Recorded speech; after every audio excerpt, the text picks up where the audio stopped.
The day's finally come! We're off to meet the Tsaritsa of Снежная. What is she planning? And why does she need the nosies? Soon, we'll have our answers. Guess this'll be the end of your journey that your brother mentioned. What is he expecting you to find there? Снежная still feels like a long way away. Hopefully, there'll be plenty of time to relax, eat some good food, and have fun before we arrive. But whenever Paimon gets thinking about how our destination is right around the corner, all these questions come flooding into Paimon's head. It makes her so nervous. Yeah. Anyway, enough about all that. We can't start the final leg of our journey with that kind of mindset. Just think. We've fought dragons and sea monsters, defeated creations of the gods, faced prophecies of doom and the threat of the abyss.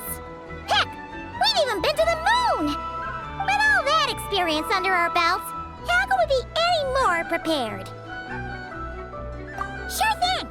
Now, stick close to Paimon, the best guide you could ever ask for, and let's charge straight for the finish line!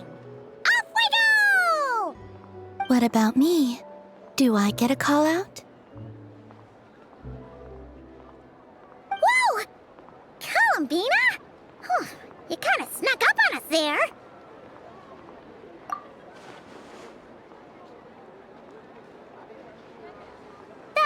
Don't look at Paimon! Paimon didn't sell you out this time. Oh, so it was you! Alright, guess there's no hiding it now. All your friends have gathered at the flagship to see you off. I invited Sandrone too, but she said she had to go back to Снежная. She must be busy. She had some nasty things to say about you before leaving. Would you like to hear them? She hasn't changed a bit. Alright, let's hear it. If they're heading to Снежная, I'll bet it's to cause trouble for Her Majesty the Tsaritsa. Attending a farewell party for people like that would not be a good look for me right now. Also, please tell them not to count on getting help from a Fatui Harbinger in Снежная. Our time working together was not terrible, precisely, but we're on different sides. So when you get there, don't do anything to make life difficult for both of us. Well, that definitely sounds on brand for her. The attitude, the reasoning. Alright, we'll do our best to keep our distance then. No, you've misunderstood. I think she means that she'd like you to go see her. As long as you don't make things difficult for both of you, you'll be fine. You really have to read between the lines with Sandrone. Go on, get to the flagship. Everyone should be there by now. I told Lauma that you once treated me to a truly unforgettable meal. Today, I want to return the favor. It's my gift to you. It's definitely nice to be treated, but hopefully by this point, you know that you don't owe us any favors.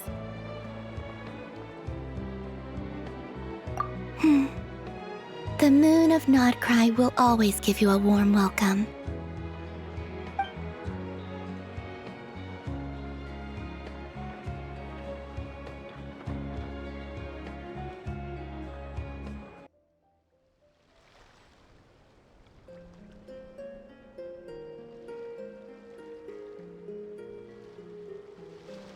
What's wrong? Come on, let's go!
to the ones in Not Cry. You know, just minus the effects of Kawaki. That's a sure sign that we're officially in Снежная now.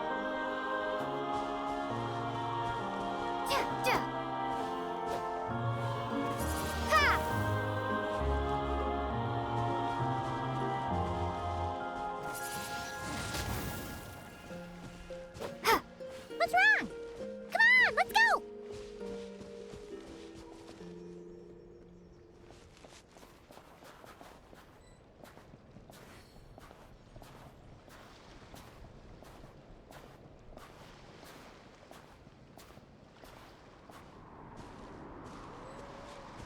There's gotta be a treasure chest around here somewhere. No adventure is complete without a chest or two.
Right?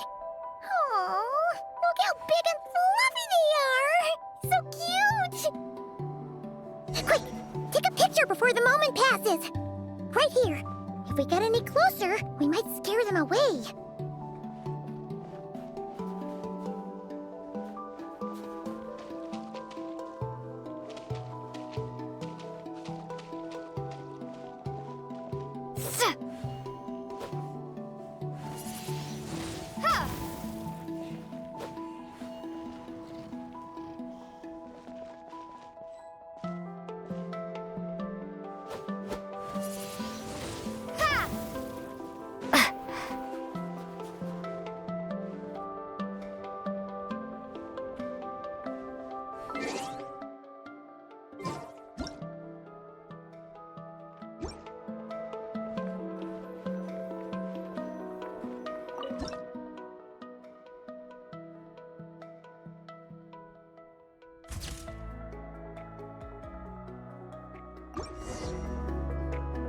Let's see how your camera skills are these days.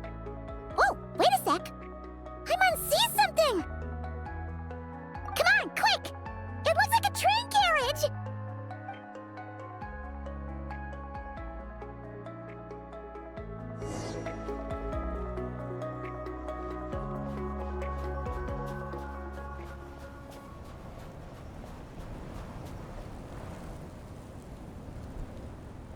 Paimon's heard that Снежная has loads of railways and trains. This must be one of them. But why is it abandoned? Ooh, it's still so cold. Ooh, I don't know. Maybe. Ooh. Also, is it just Paimon or is the snow getting heavier?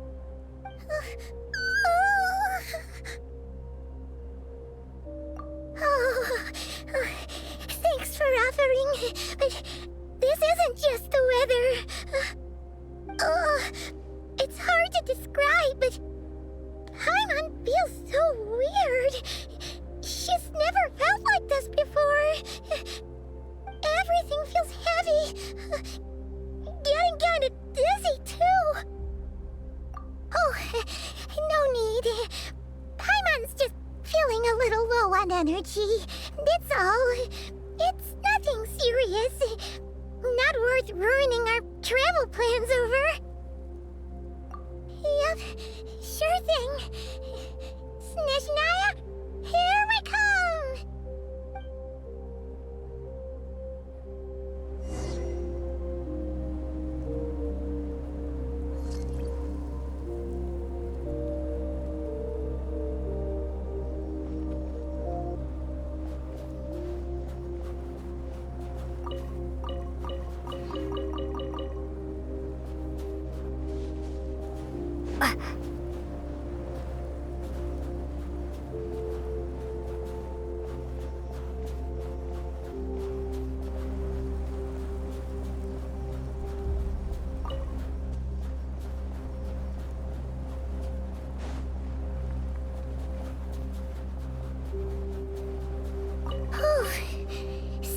The snowstorm is getting worse by the minute.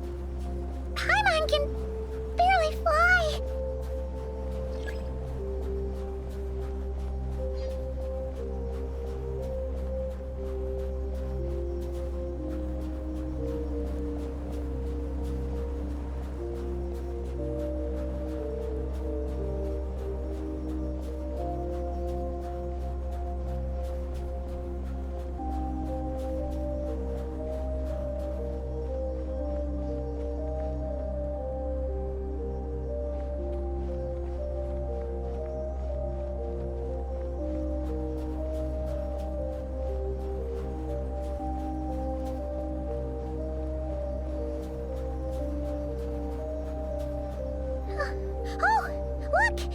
There's a cabin over there!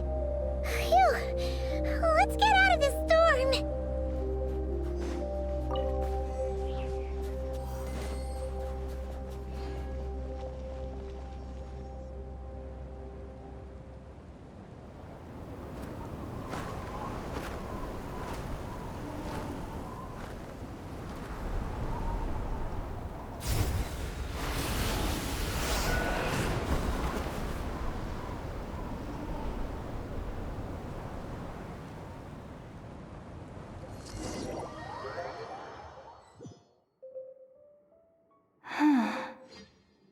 What is this place? Where's Paimon? I need to find her. Fast!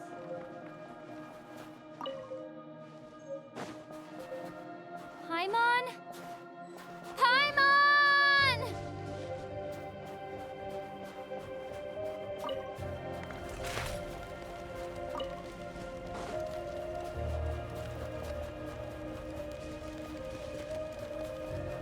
That's strange. Where could she be? I guess I'll try further ahead. Hang in there, Paimon.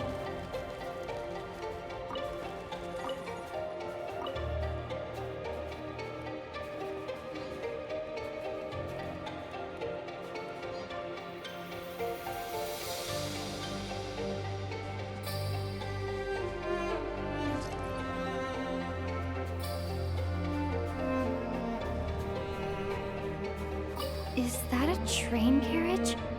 Maybe I can get up from the inside.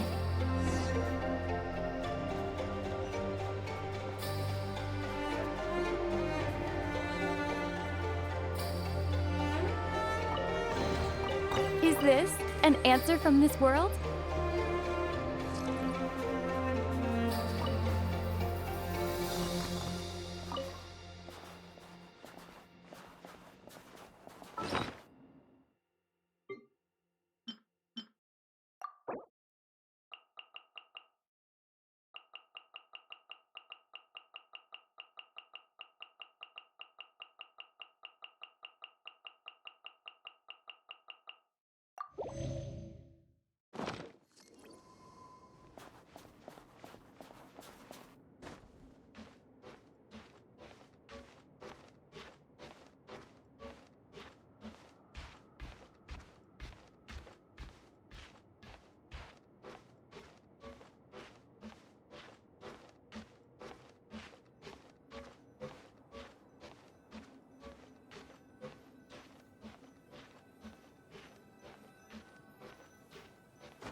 It says here, Krasnik's torch, civilian model.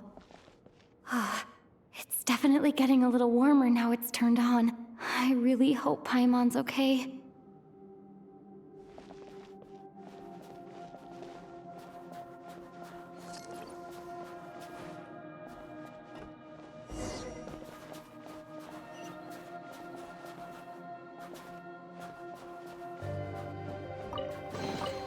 Is this an answer from this world?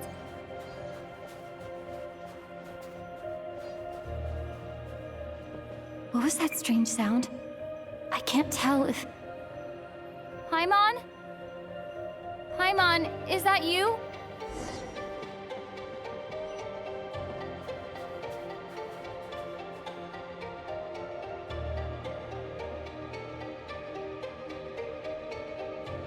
Incoming entity detected. Authorization granted. Initiating original. Hello.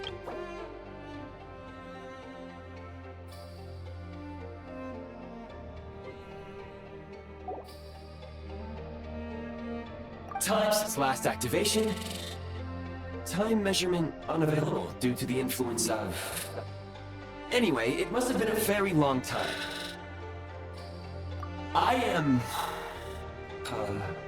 I was born to fulfill a mission. To reach tomorrow. To this end, I must... Strange. What was it? Wait, my body? Huh? Why is my body like this? I have been like this since I was created. And yet, I also have memories and an awareness of a physical form that I once had. But this contradicts my current status. Anyway, I was created so that humanity could reach tomorrow. But I am unable to load further details at this moment. Nevertheless, serving humanity remains my primary objective. I have detected a drop in your surface body temperature. You cannot remain active in this state for much longer.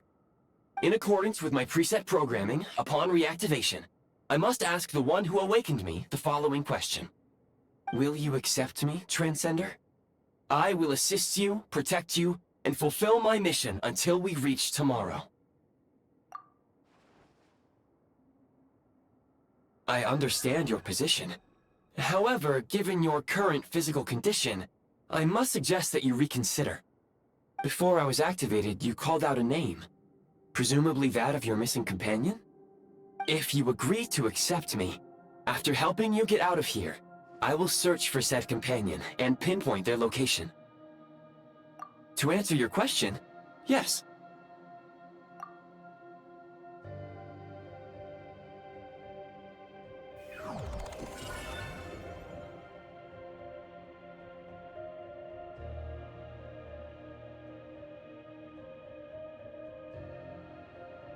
You have made a very wise decision. Now that we have reached an accord, you will be my new user. May I ask your name? Very well. I will remember this name until the mission is complete. I need to recover my body, retrieve the power to unlock tomorrow, and help the suffering masses to reach the far shores where the empty Ark floats. I can sense my power scattered across this ice-covered land. I even have a vague sense of where it might be found. But right now, that is not essential. The key right now is you. You must survive and reunite with your companion.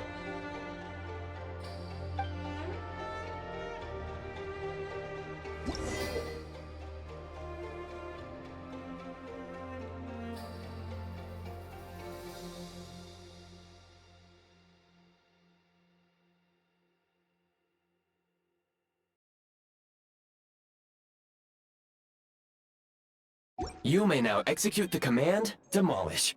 Use it to remove the prime ice blocking the path and obtain prime ice units.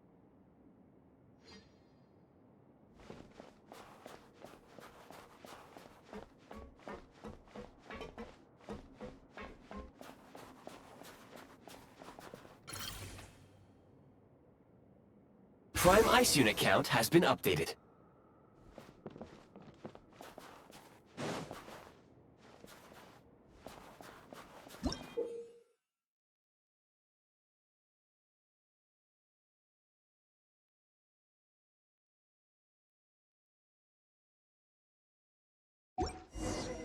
You may now execute the command, Build. Use it to create a prime ice construct to prop up the door.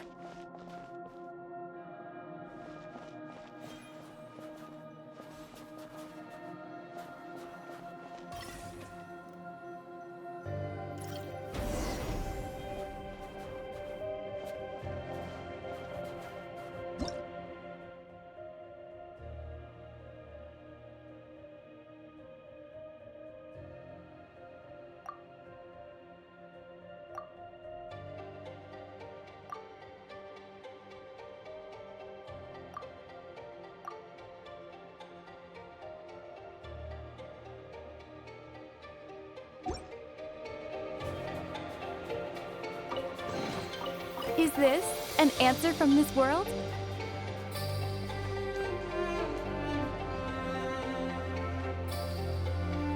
Scanning local environment.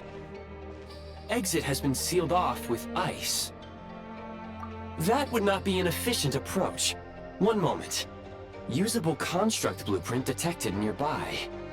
You can use this to clear the solid ice ahead of you more quickly.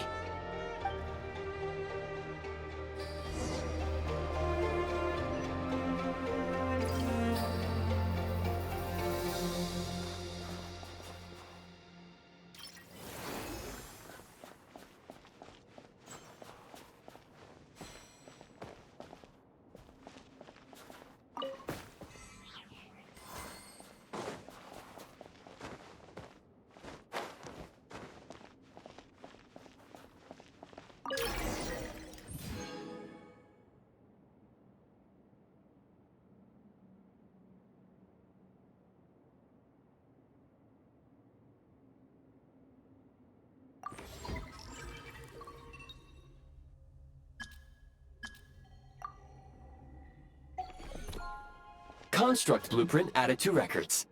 You may now execute the command, build heat source. Generate a temporary heat source to rapidly melt the solid ice.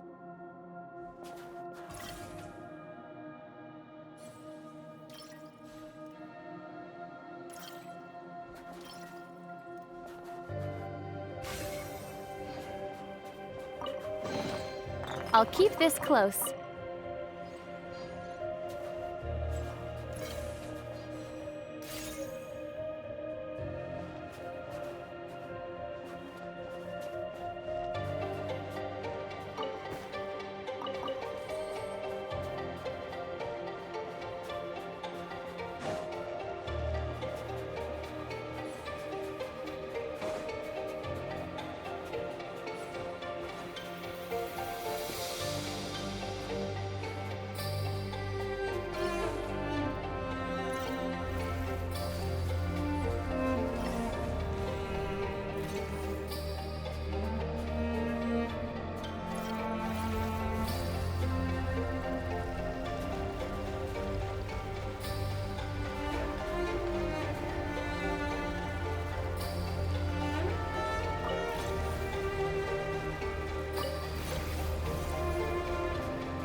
I'll keep this close. My scan indicates the path is straight ahead. I recommend we proceed.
Kresnik crystal located.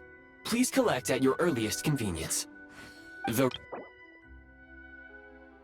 thing by utilizing the unique properties of Kresnik crystal. Unfortunately, prime ice constructs have a very short lifespan and cannot be stabilized during the development period. Hence, the authorization to use Kresnik crystal was granted.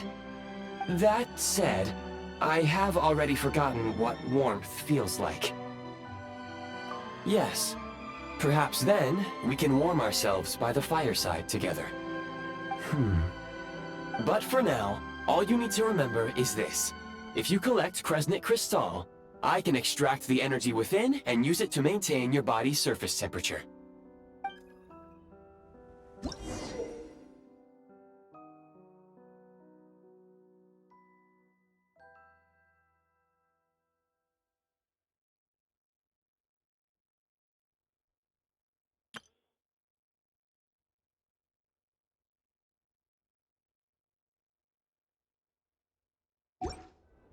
Low power. Please use Kresnik crystal to replenish energy reserves.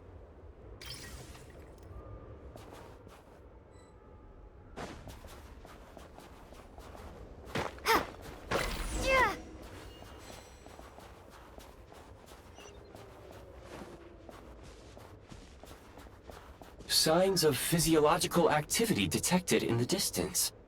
It is highly likely to be your travel companion, Paimon. Go. Go now. Be reunited and sing together. May all the people be united as one. May all of life rejoice in unison.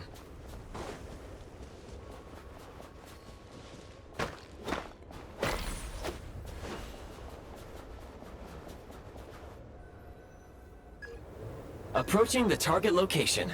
Scanning for signs of life. Life forms detected. 2. Affirmative. However, that is not the reason for my confusion. According to my database, this location is a train station, meaning the number of life forms is unusually low. Real-time environmental data suggests that the train station may no longer be in use. But whatever the situation, please exercise caution.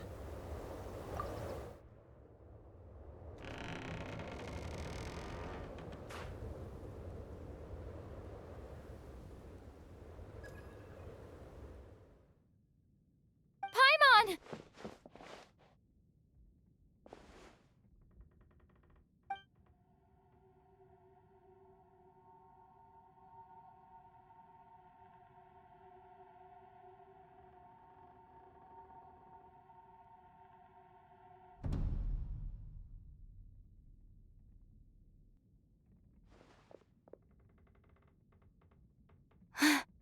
Who are you?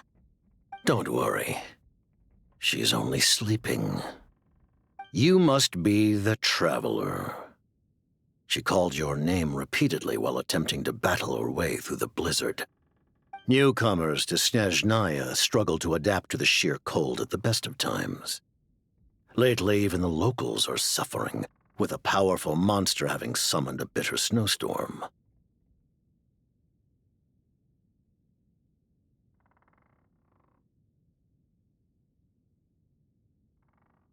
You two must be very important to one another. You should take more care not to get separated. Your eyes. Are you Conrian? There are indeed some Conrians left in this world who survived the cataclysm. But I doubt that is news to you. It would be unwise to interrogate my identity here. Focus your attention on your travel companion instead. We will meet again very soon.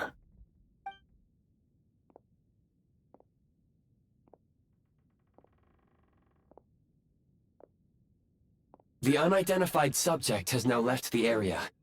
He appears to be an individual of great significance, but my search has yielded no relevant data. I will try searching the database again. Against the odds, your companion is safe and sound. The other person even left a blanket for her.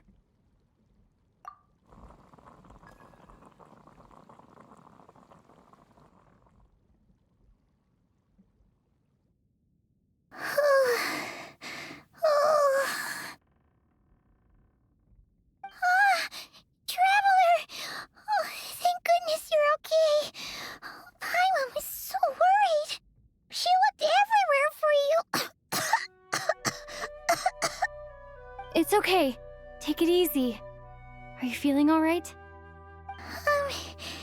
Pretty much the same as when we first got to Снежная.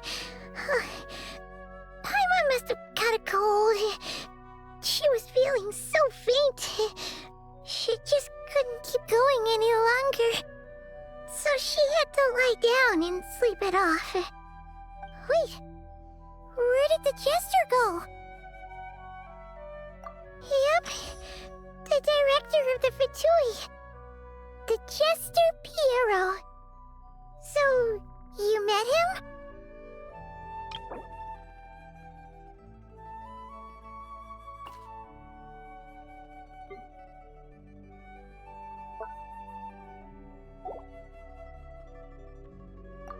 The Jester must know everything about the Tsaritsa's plans. But there's no way he'd tell me just like that. We might well have ended up clashing.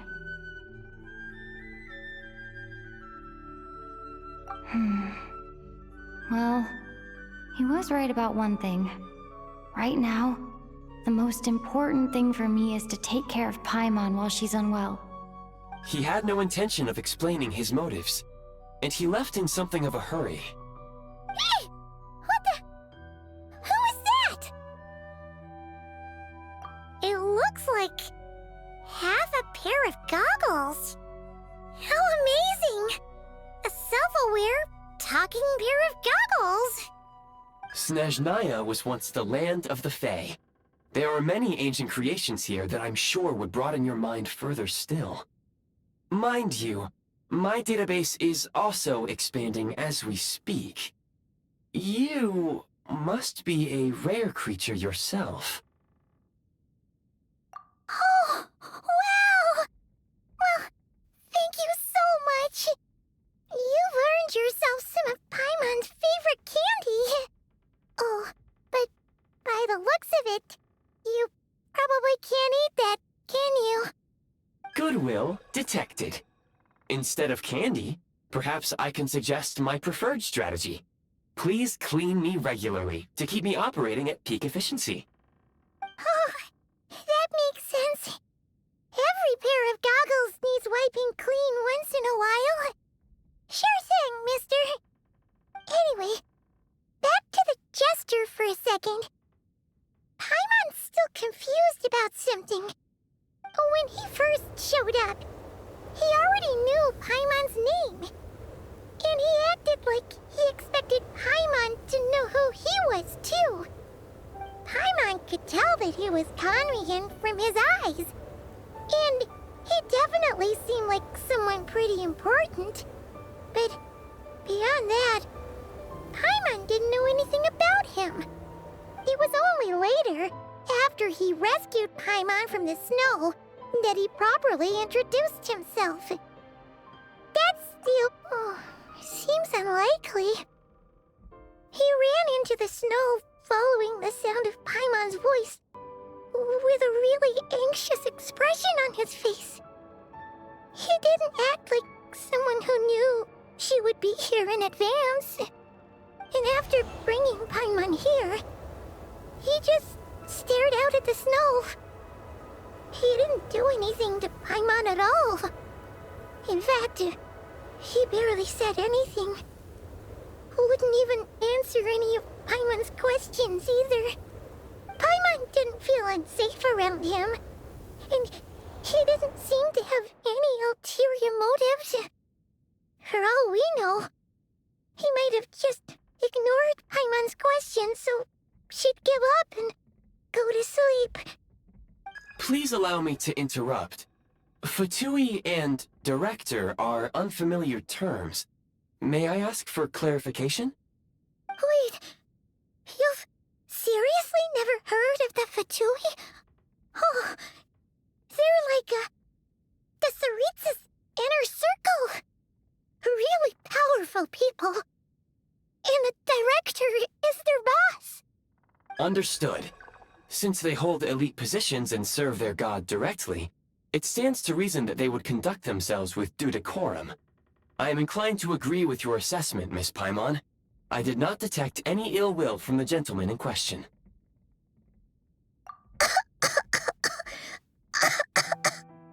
Sorry, I shouldn't have encouraged you to talk so much.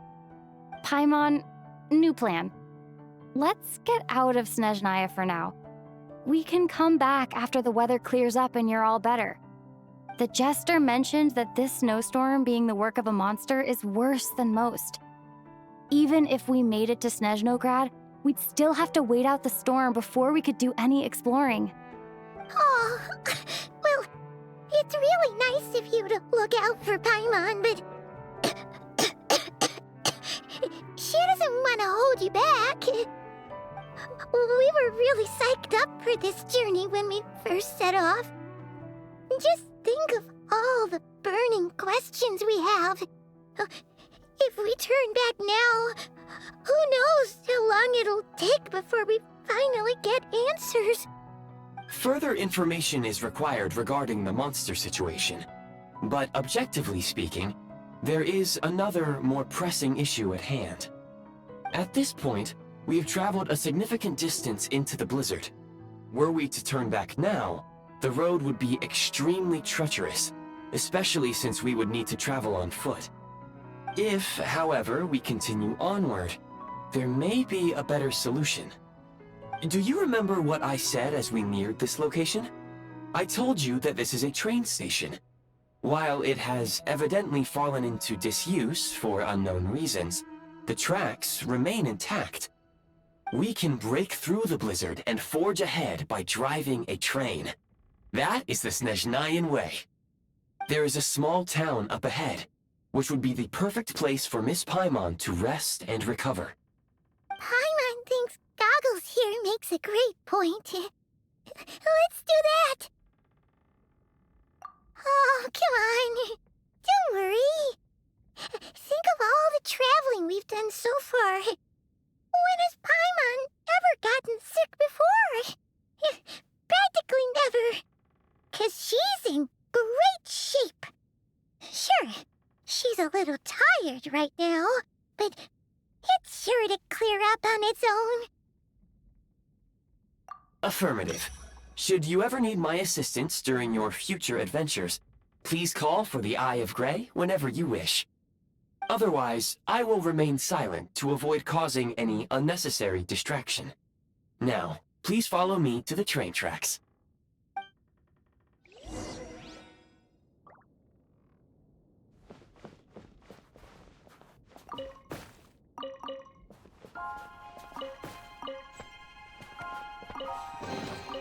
I'll keep this close.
Please confirm when you are ready to depart.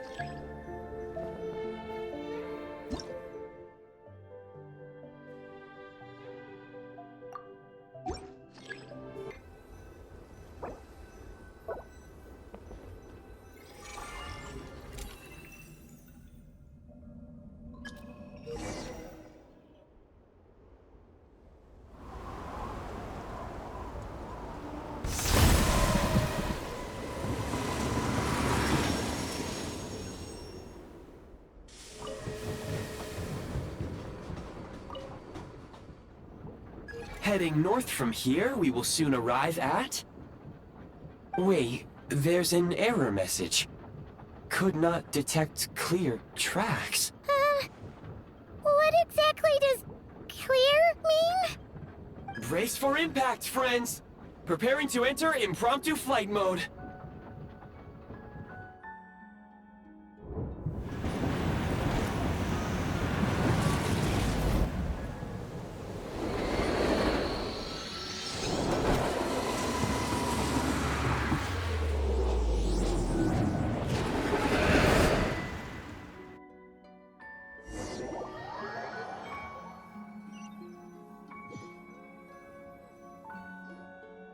How strange.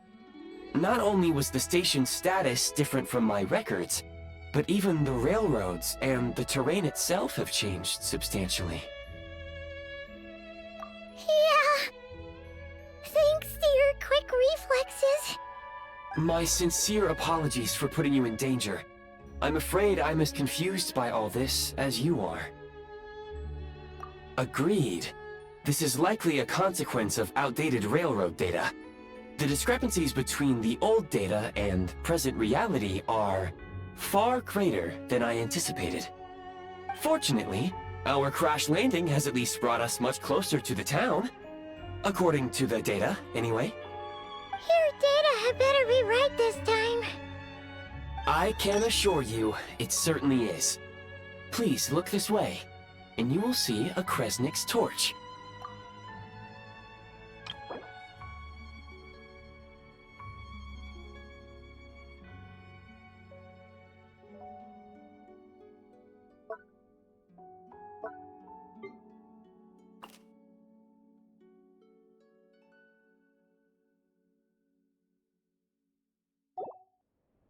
It seems our ill-fated train ride was a blessing in disguise. We have taken the shortest possible route. Rest assured that I will take user preferences into account next time I plan a route. Next time, I will get it right.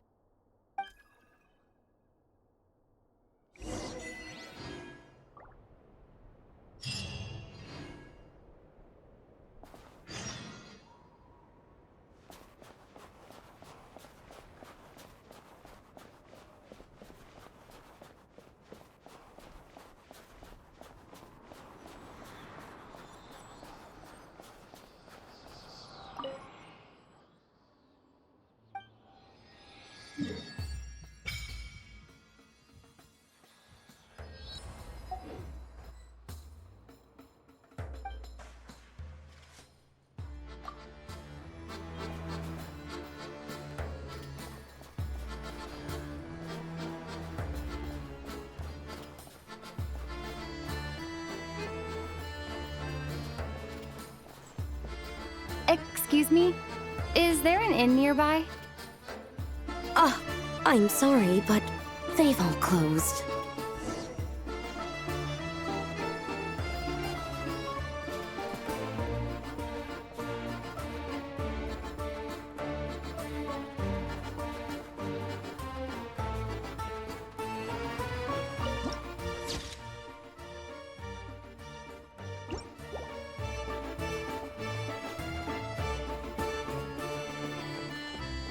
Oh, sorry to interrupt. We're looking for a place to stay. I can't even afford to warm my own house, let alone run a business.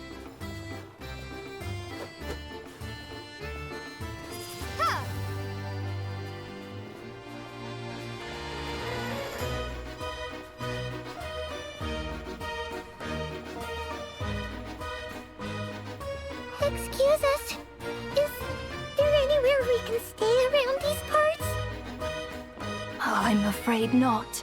You'll have to try your luck somewhere else.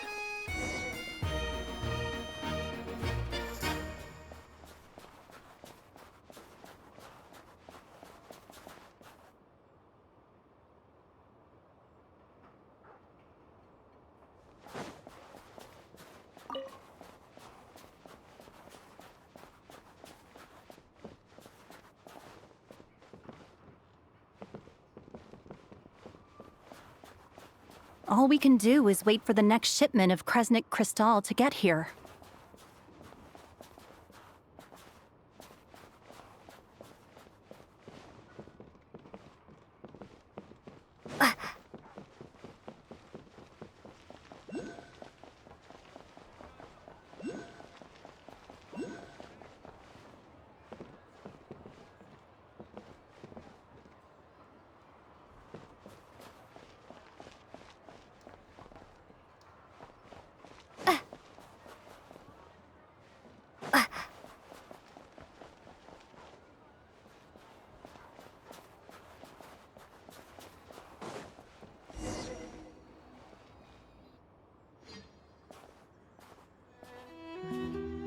Hi there. Do you know if there are any inns still taking guests in this town? Doubt it. They're probably all closed. No one has enough Kresnik Crystal to heat their own homes, let alone a business. Oh, what a bummer. I clocked you a while back. You adventurers or something? We don't get many tourists in inland Snežnaya these days. Why is that? Because of the snowstorm? In part. But the bigger reason's Project Stuja. Since it's Her Majesty's will, we have to put up with it whether we like it or not. Oh, sorry. I assumed it was common knowledge by now. Basically, the Tsaritsa is planning something big. Something that requires an enormous amount of energy.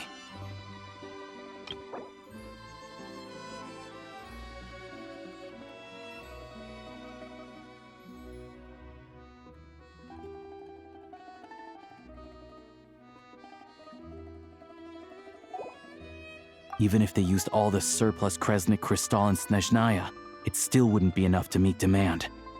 So, the Vecha passed a resolution requiring all factories and households to reduce their energy consumption. The policy has thus been charmingly named Project Stuja, meaning bitter cold. Bitter cold? So, like, it's gonna be a cold winter, folks? You're all gonna have to find a way to get through it? That kind of idea? Pretty much. When you're broke, you scrimp and save. When it's cold, you huddle together for warmth. There's always a way to stretch things out to make ends meet. Trouble is, if you stretch someone out like an elastic band for too long, who knows if they can ever bounce back. You know what? Come with me and see for yourself.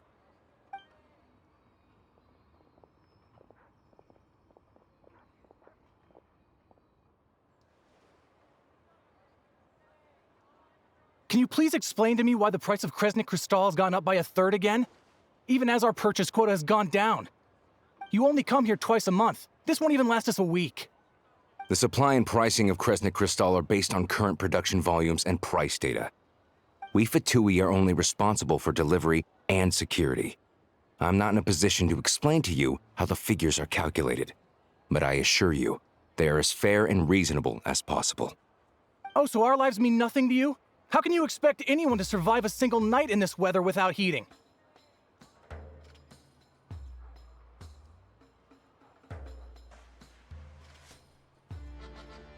Since you insist on making me repeat myself every single visit, I will remind you again. There is no monopoly on the trade of Kresnik Crystal. You are free to purchase the shortfall from elsewhere on the market. What market? Nobody else is selling! And when they do, they charge 8 times the normal rate! It's robbery is what it is! Which is why the Snezhnegrad Veche passed a resolution to support border communities, without which you wouldn't even be able to buy crystal from us to begin with. So if you're here just to argue, move aside and let the next person in line come forward. Everyone's feeling the cold here. You... All right, everyone, let's calm down for a second. A few words, if I may. We're all subjects of Her Majesty the Tsaritsa, and I'm sure every one of us is dedicated to her great cause. We all know how cold it is, and the more it snows, the harder life gets. Everyone's struggling already. Let's not make things even more difficult for each other. But Liaison Shishkin, there's clearly something wrong with this quota. I have a family in Marepasak who tell me they can buy at least double our crystal allotment. Oh, believe you me, I had the same reaction when I first saw the numbers. Couldn't believe what I was reading. I even wrote a letter to confirm the true figures, but... I'm afraid the quota really is as low as you've been advised. Still, you must understand that calculating these energy quotas is a complicated balancing act. They have to factor in population, town size, industrial application. Our top priority must be to keep the largest Kresnik's torch burning continuously. Only then can we sell the remaining crystal for household use, and in doing so, we must make sure that everyone is treated fairly. As our Fatui comrades said, They are only responsible for delivering the goods. They need to keep accurate records, and they do not have any authority to modify the rates or quotas. That's right. Our duty is to do things by the book. Tell you what, listen. I know how anxious and upset everyone is. As a matter of fact, I was just discussing it with the mayor. What we can do is open the lower combustion chamber of the Kresnik's torch to the public. You can come to me directly to register, and I will allocate time slots accordingly. I can't guarantee there'll be ample energy for household use. We can at least make sure you'll be able to boil water and cook food each day. Let's hang in there and make this work together, all right? Fine. I don't see any alternative. So, this is Project Studia in action, huh? Oh, no wonder nothing's open for business. People are barely getting by. You were looking for an inn, right? For your, Fae friend? Oh, Paimon's not a fae. Just Paimon. She must have caught a cold or something. We only just got to Снежная, and we're still getting used to the climate. I have a small place in Moroz. I don't stay there very often, though, so it's pretty basic. But if you're not picky, you're welcome to rest there for now. It's not much, but I've got blankets and a warm fire. Are you sure? Oh, that's really kind of you. All right, then. This way. Hello, I'm Alosha. I'm a hunter. Though, if you've talked to any highwaymen, you might have heard a different side to my story. But anyway, let's keep that between us for now.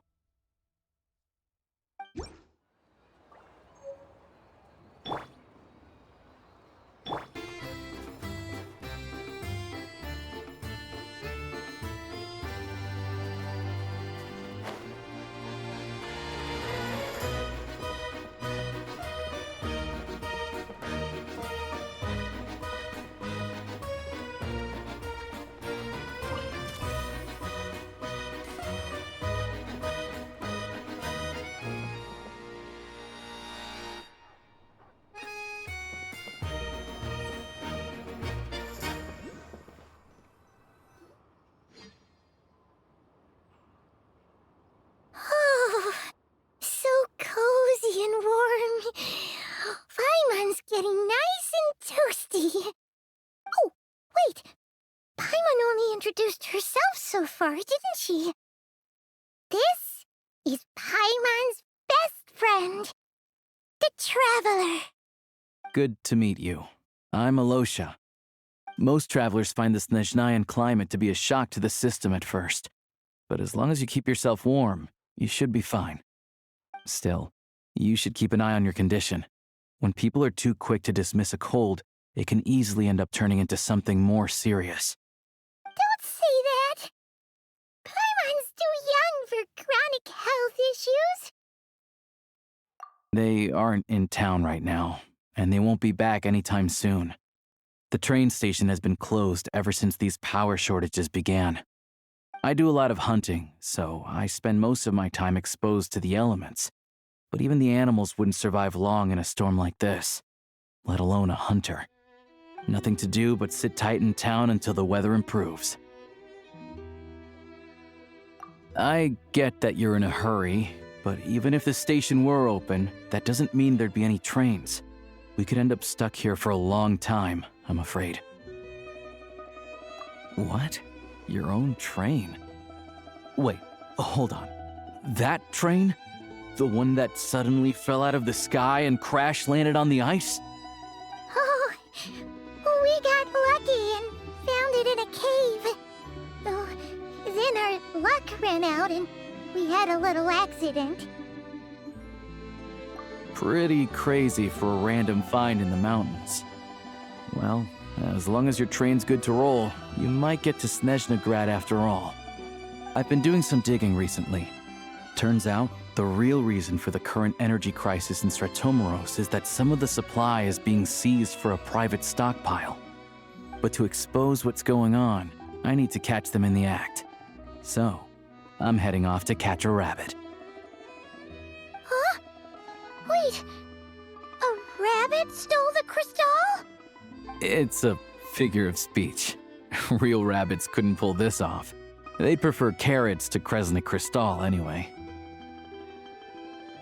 Shishkin, Mr. Positive Attitude, let's all get along now, shall we? Him? Really? Paimon never would have guessed. Huh? You're coming with? Huh.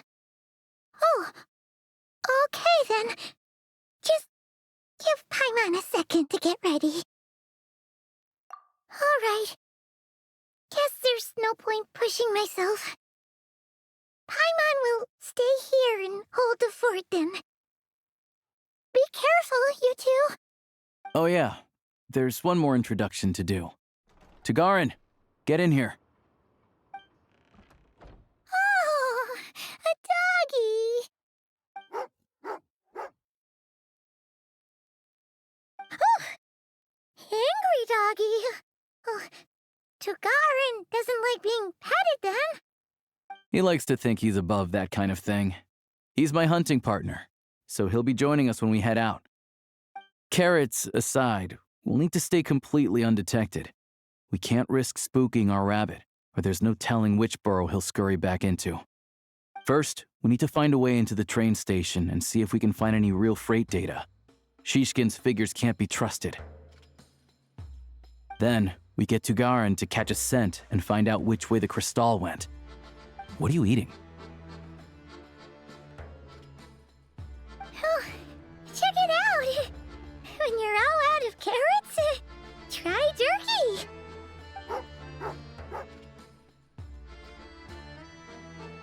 Good doggy. Good doggy. A fellow dog lover, huh? Yep. And rabbit lover. Carrots are great too, you know. Good to know. Eat up, Tagarin. We got a lot of work to do.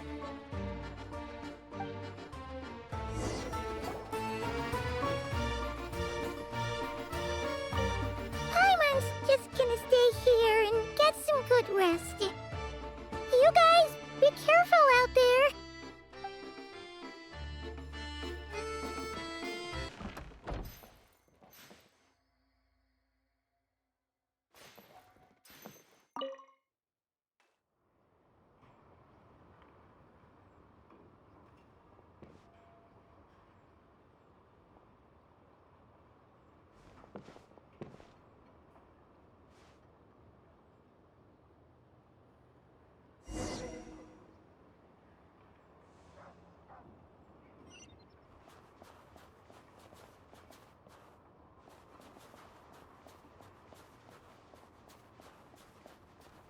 Wait.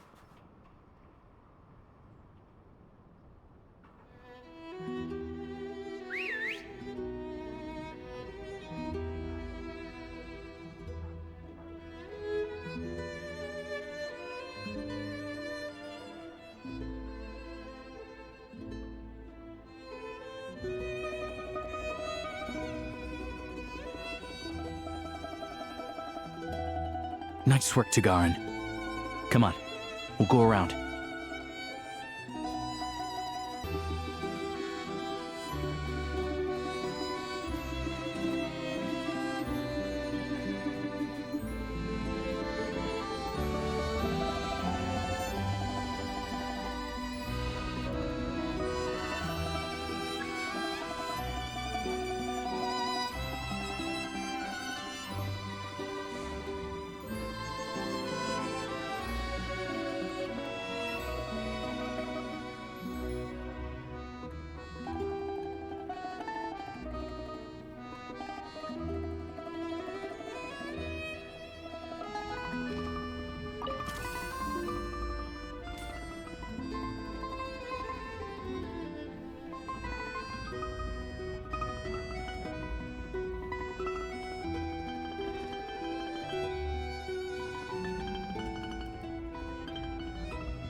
This way. We'll enter from the upper floor.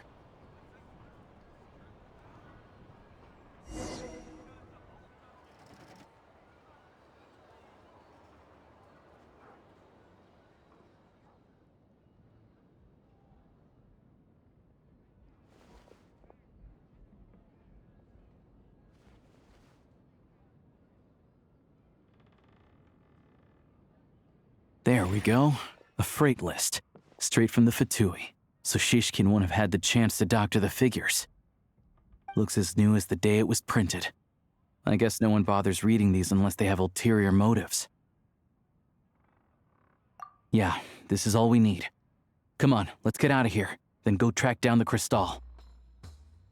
Tugarin's a keen hunter, and catching rabbits is his specialty.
Anywhere there's a stove, there'll be the scent of crystal.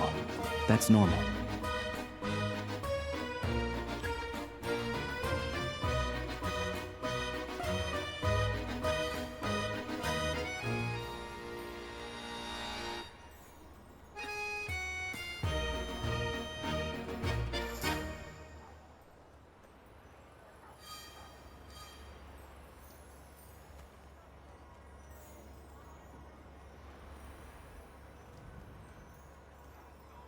But if he picks up the scent of crystal somewhere and there's no stove around, that's how we know something's up.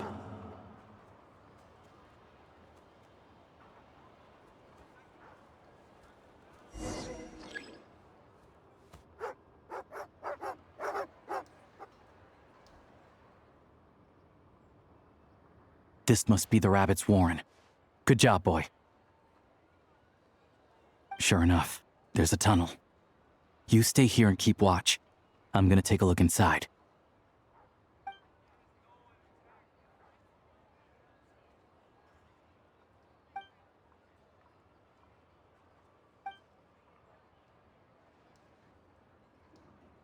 Thanks for looking out for us. Things are getting tougher by the day. No need to thank me. It's my pleasure. Sure as Her Majesty the Tsaritsa watching over us, every sacrifice will be worthwhile. Let's grit our teeth until the blizzard passes. These days of hardship will be over soon. Maybe for everyone else, Liaison Shishkin. But for you, the hard times have only just begun.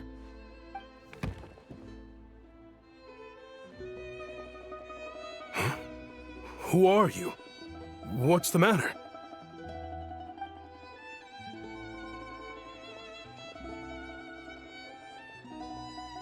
I just had a question for you. Why, when times are as tough as this, would someone hoard more Kresnik crystal than they could ever use?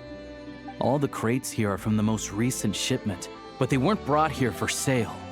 Instead, they were secretly stashed away. Would you be able to shed any light on the situation, Mr. Shishkin? Me? Why, I have no idea. But look at how much there is! It's quite a godsend. Now there will be plenty to go around. This godsend was found in a cellar adjacent to your residence following a tip from Mr. Alosha. And this is only a fraction of what we found down there. We're still taking a full inventory. The official figures will be finalized shortly. I've always been grateful for your efforts to mediate between us and the townspeople of Moroz. But now, Mr. Shishkin, it appears you were the source of the conflict all along. How could you do this to us? We trusted you to have our backs. You've been lying to us this whole time? Hey, I owe you all an apology. I'm sorry. I'm so very sorry. This isn't who I am. Please believe me, this was a one-time mistake that I will never repeat. We all know how difficult life has been since Project Stuja came into force. Energy is an increasingly scarce resource. People everywhere are getting desperate. But some places have been hit harder than others. I grew up in Alatir, a small village with no train station. Deliveries of Kresnik Crystal have ceased there entirely.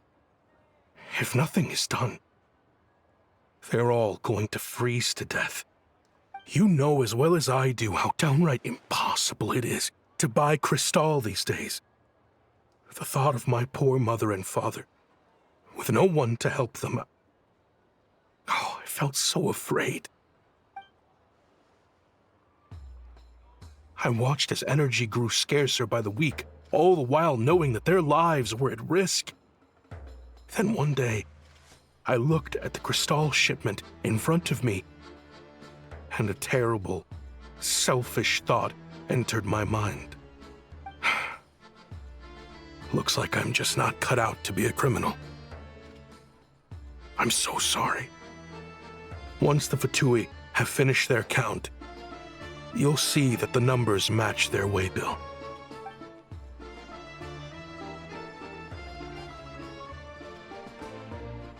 I have the official Снежная quotas here. Anyone who has already purchased energy, please make your way over here to correct your transactions. I'll make a batch purchase of Crystal worth 3 months' salary for you all to use free of charge. As for Alatir, I'll think of something else. You don't have to go that far. Yeah, owning up to your mistake is enough for me. You've done plenty of good for the community in the past. I'm not looking for a handout. Drop the act.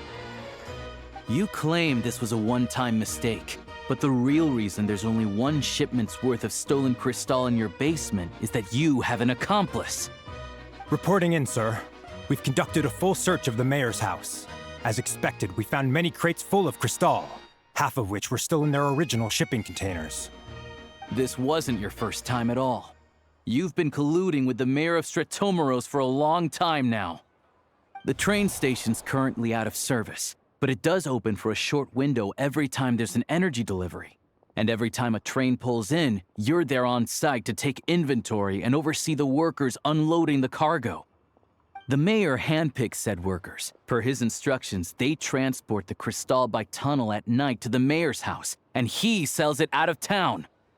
But since he can't get the goods out of town by train, he had to arrange an alternative method of transportation. This meant slower sales, which gave me plenty of opportunity to catch him in the act. Wait, the mayor's involved in this too? Preposterous. What proof do you have of any of this? Basic math.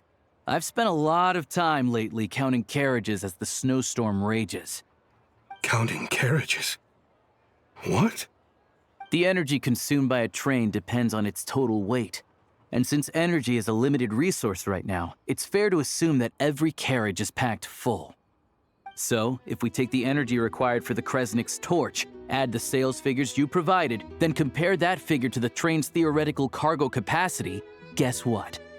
The numbers never match. It's always off by 1 or 2 carriages worth. This time, you set a new record. 3 carriages missing. You mean to tell me that you sat around outside, counting carriages, in this weather? I'm a hunter. I have 2 options. Hunt or starve. Well, I've heard enough. The evidence speaks for itself. Take Shishkin and the mayor into custody and escort them back to Snezhnograd.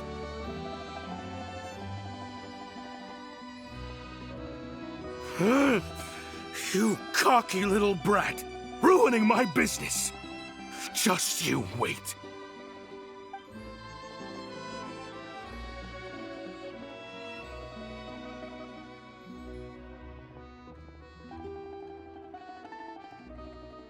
Yeah, something felt off, so I just followed my gut. Math isn't my strong suit, though. I'm lucky my dad made me learn enough to get by, but all this number crunching was a million times harder than the aim and fire work I'm used to. Thank you for your assistance. You're a brave lad. Shishkin was quite the cunning criminal, as I'm sure you can tell. He did all of this right under our noses, and we never suspected a thing. A wolf in sheep's clothing. He had everyone fooled. Even with that sob story he fed us. He was probably trying to keep the mayor out of it, not just mask his own motives. Without the compelling case you put together, even I might have fallen for it. Alosha, was it? Tell me, are you really a hunter? We can go find some wild animals if you want. I'll fire off a couple of shots, and you'll see whether I'm the real deal. I didn't mean to cast suspicion on your identity. It's just... well, I'm sure you've heard of the Rokot. Recently, they've been recruiting people with your kind of talent. They hide in plain sight under false identities, working against Project Stuzha, sometimes directly opposing the Tsaritsa herself. They aren't a violent organization, and their goal is to improve the lives of the common folk, but still, as a member of the Fatui, I wouldn't be doing my job if I didn't keep tabs on them. First I've heard of this. I don't really keep up with what goes on in the city. All I know is, people who don't mind their own business in the city end up paranoid about everything. As for me, I just couldn't stand Shishkin. I'm from Alatir myself, and I can tell you, nobody's lived there in years. Why would an abandoned village need Crystal? Of course, no one really cares about the fate of that place. I'm guessing today is the first you've heard of it. I see. It does sound quite tragic. Really. Well, thanks again for your assistance, and your friend here too. I will report this incident to Snezhnograd. The Fatui will take over energy distribution until new officials are appointed. We'll also ensure that the train station resumes normal service as soon as possible. Looks like it's my turn to brush up on math now. I never liked it as a kid either.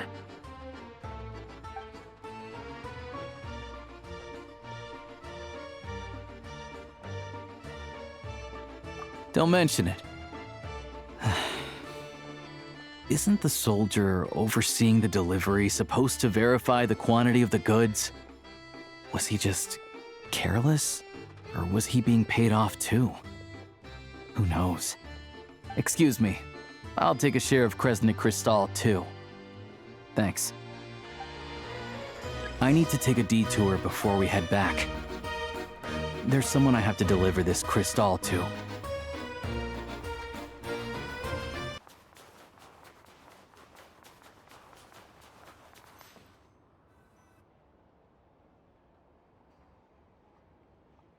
Hang tight for a moment. This old lady, she doesn't really know who's who anymore.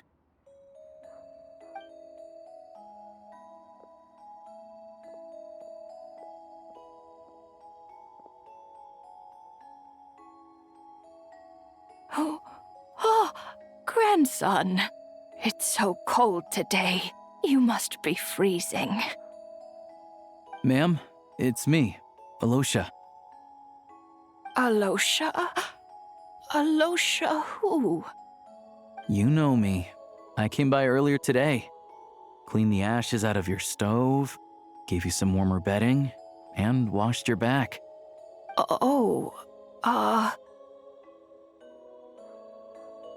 I'm sorry, I don't remember. Now, how often do I get to see my grandson? Come on, take a seat and relax while I fix you something to eat. It's okay. You just rest. I'm fine. Oh, you. It's nice to come and visit your old granny once in a while, isn't it? Sretomaros, a good town. All sorts of things to do and people to meet. And the local officials are good to us. Sit down, come on, take a seat. I still have some fruit left. Let me get it for you. Please, don't get up on my account. You need to rest. Where's the fruit? Right under the basket by the door. Or maybe it was on the bedside cabinet.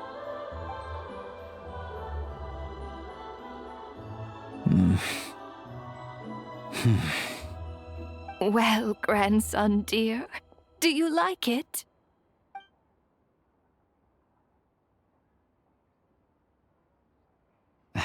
Very much, ma'am.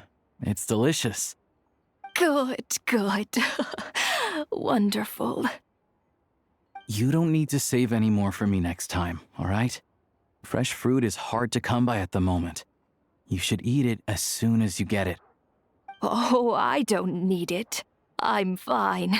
But if you like it, come back for some more soon.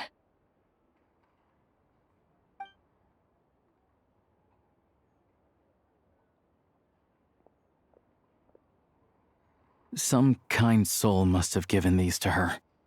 But she always saves the nicer things for special occasions. I met her at the market back before her health began declining. She was a lovely old lady.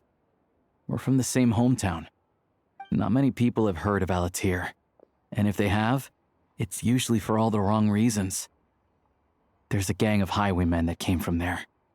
Now that it's an abandoned village, it's rare to find anyone who shares fond memories of our hometown. So after we got talking and realized we were from the same place, we decided to keep in touch by letter. I first learned of Stratomoros's energy supply problems from a passing comment in one of her letters. Then, after her health went downhill, I started visiting more often to check in on her. The town's been in decline for a while now, but because of her memory problems, she thinks of it as the bustling, prosperous Stratomoros still in its heyday. That said, I kinda appreciate her optimism. There's not much of it going around in this world of ice and snow. It's fine. Everyone grows old. In Снежная, some people believe that in your final moments, you'll sense a familiar presence by your side. You turn to look at them, but their face is blurry. So you focus hard, trying to make out who it is. And when you finally see their face, the Grim Reaper reaches out and takes your life.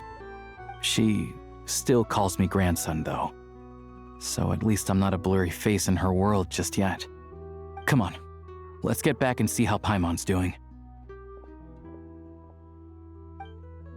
Paimon, we're back.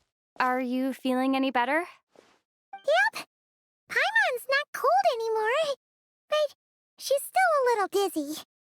Flying probably isn't a good idea right now. Paimon might lose her balance. But Paimon's sure she'll be fine. It's probably just from getting hit on the head by that pile of snow when we first arrived in Снежная. Her complexion's looking much better. Let's keep an eye on her. Sure, but enough about that. How did everything go on your end? Are you all set? Did you have any trouble? I'll explain. It's a bit of a long story.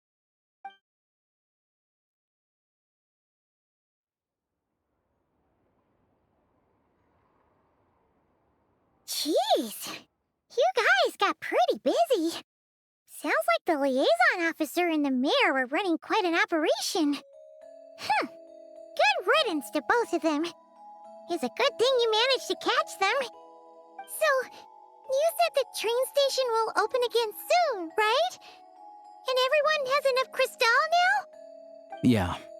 Well, enough to survive at least.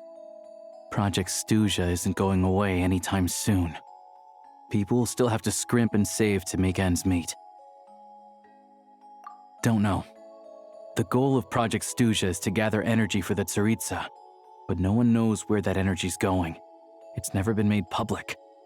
The thing is, we were told that the project would only last for 6 months, but time and time again, they keep extending it, Extending it? Does that mean that Tsaritsa's plan isn't going very smoothly? That's what everyone suspects.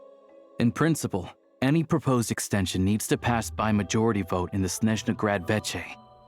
But even though opposition has been growing, any detractors end up caving in to political pressure from the rooster, Pulcinella. He's the chair of the Snezhnograd Veche and a key figure in the voting process. He has the backing of many powerful and influential people. How come the Fatui are picking on ordinary people even here in Snezhnaya? I don't see it like that. Fundamentally, the Fatui will always think and act in the Tsaritsa's interests. But that doesn't mean they don't care about the plight of the common folk. The only reason Sir Tomro still receives crystal shipments is because of a relief proposal put forward by the rooster himself. Then there's the Fatui soldiers providing support in every corner of the nation. Even the Northland Bank provided some mora for disaster relief, and they're as conservative and indifferent as they come. It's just that the rich and powerful in their fancy palaces live in a completely different world from us. There's always going to be some conflict when those worlds collide. Yeah, well, even though we all believe in Her Majesty the Tsaritsa, there are still many differences of opinion on how best to tackle the big issues of the day. Regular folk don't have an easy way of getting their voices heard in Snezhnograd, while the rich and powerful are either unwilling or afraid to speak out for all sorts of complicated reasons. The Rokad provides the disaffected with false identities and an outlet to vent their frustrations.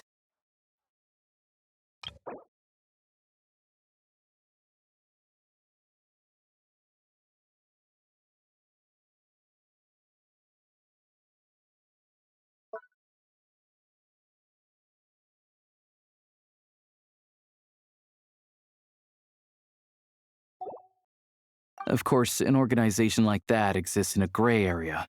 The moment the Veche think they've crossed a line, there's sure to be a crackdown.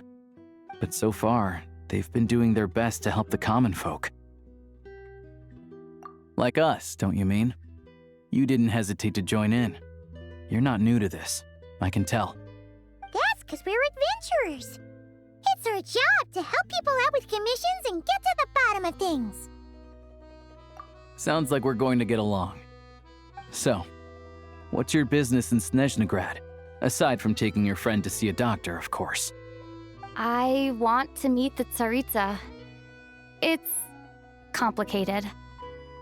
I've had run-ins with many of the Harbingers along the way, and I really need to know what the Tsaritsa is up to. Her ultimate goal, what the Gnosis mean in all of this. Since I've made it this far in my journey, I have to find the truth, whatever it takes. Wait, so... no way. Are you who I think you are? Sounds like you've heard of us then. We're getting more famous by the day. I didn't realize I was in the company of giants. Honestly, we're all as curious as you are about what the Tsaritsa's planning, and why it has to involve us freezing to death in the snow. But getting in the same room as her won't be easy. The common folk aren't permitted to meet her at the best of times, and right now, she's probably not even in Snezhnograd. Word is, she's heading east on a campaign to slay a monster. Yeah, so you've heard of it. A wild, unpredictable monster with the power to summon snowstorms. It also absorbs everything around it into its body, so it's growing constantly. Now, it's so big that the Tsaritsa has deemed it the #1 threat. Luckily, as it grew, it became increasingly less mobile, so it doesn't pose an immediate threat to this town or to Snezhnograd. I'm sure that Tsaritsa and her personal guard, the Druzhna, won't have any trouble defeating the creature between them. It's just a question of how long it'll take.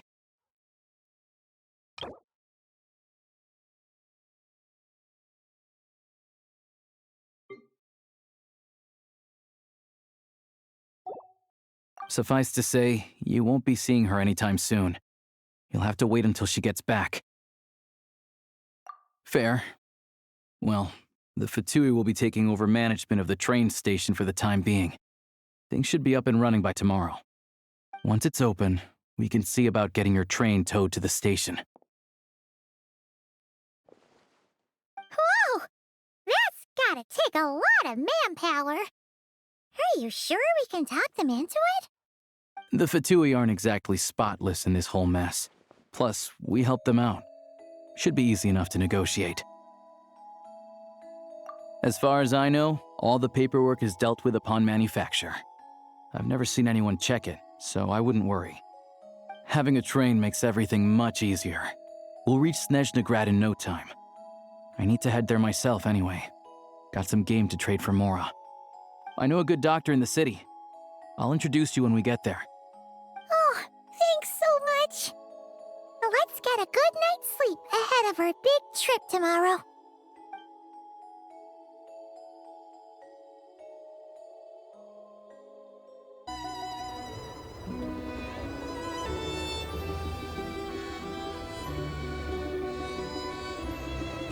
Drive carefully, all right? You don't want to end up in this situation again. Also, I don't think I've seen a train like this before. Is it a new model or something? Not a fan of small talk, are you? Anyway, take this. It's an up-to-date map of the Снежной rail network. All the track switching is automated, so as long as the train's moving, you don't need to worry about collisions or anything. We'll leave you to examine the train's conditions yourselves. Fingers crossed nothing's broken. I doubt Sir Tomaros has any engineers with experience working on this model. Shouldn't be a problem. Thanks for everything. All right then. Have a safe journey. And make sure to check everything's working before you set off.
Alright.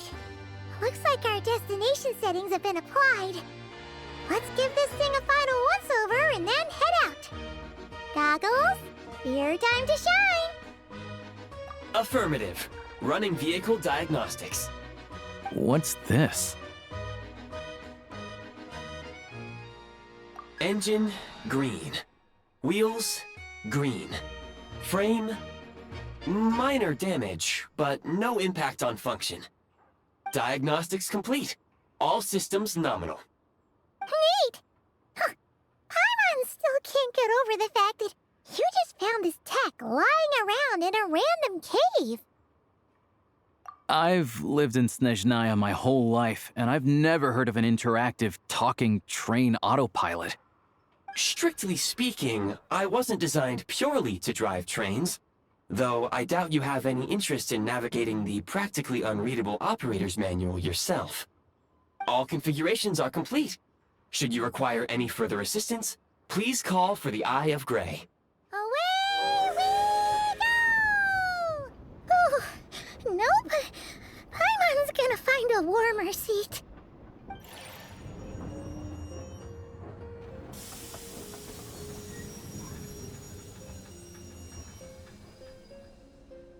Huh?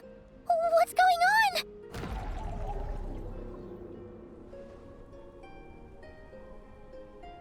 Oh no.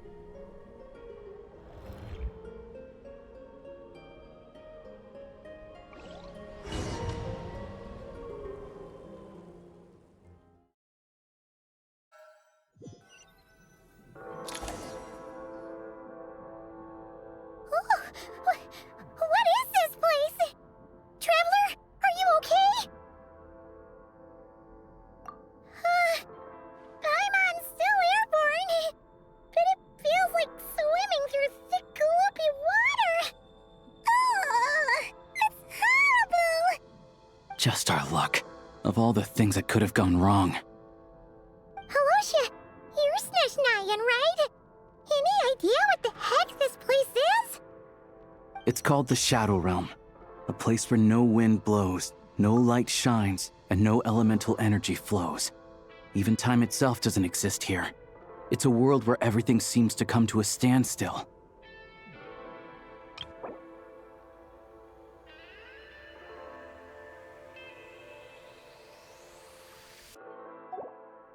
I've only seen it a few times before, and this is my first time inside. It's a dangerous place. Most people who get sucked into the Shadow Realm are never seen again. And the few who do make it back, they're never quite the same. Huh?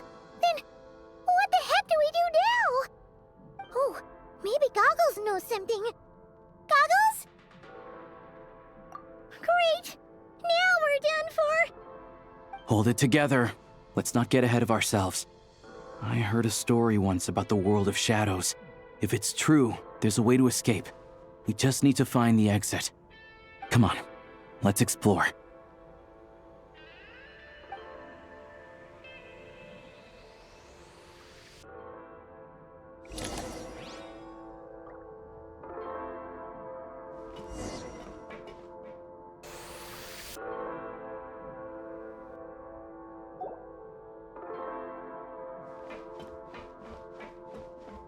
Look at these Fatui! It's like they've lost their minds! Their shadows have been devoured. They're no longer amongst the living.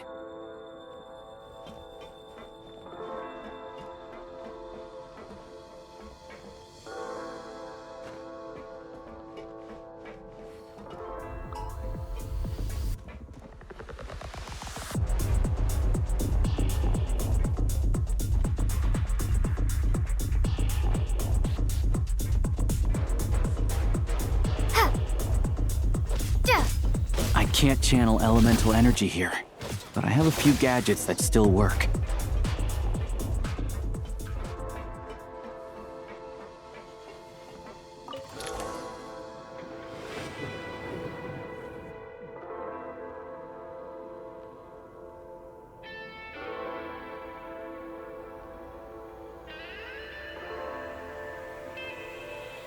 Wait!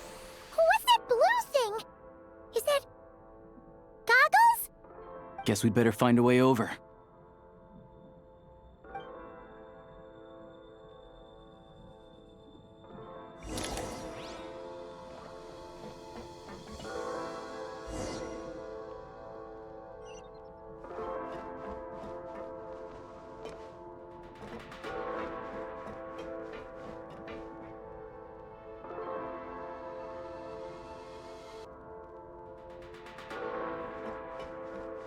take point.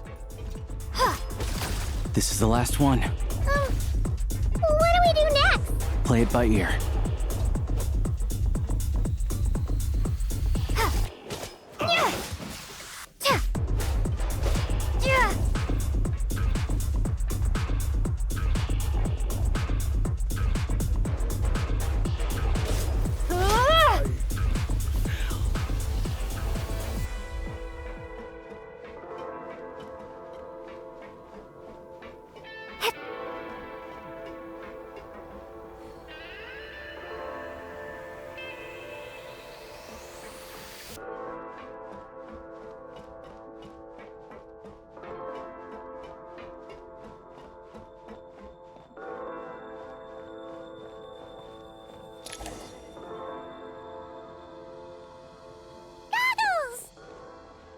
Hello. I am glad to see the three of you safe and sound. For now, at least. But things aren't looking too good. Correct. We are now inside what is known as the Shadow Realm, the darkest space in the shell, where even the Most High is loath to cast its gaze. Time and space hold no meaning here. It intersects with the world of the Light Realm only rarely, like an air bubble that rises to the water's surface. We must leave this place before it sinks back down into the depths once more. Sounds like you have a plan. Yes. In fact, the very purpose of my creation was likely to... from the Shadow Realm. It appears that key data is currently inaccessible, but now is not the time to resolve that problem. I have marked the exit to the Shadow Realm for your convenience. In addition, I have prepared some equipment to aid you as you traverse the Shadow Realm, Traveler. It may well be one of my core functions. Scan complete. Construction in progress. Activation code? We once peered into the past from the ruins of the shadows. This is what remains of the Golden City, Hyperborea.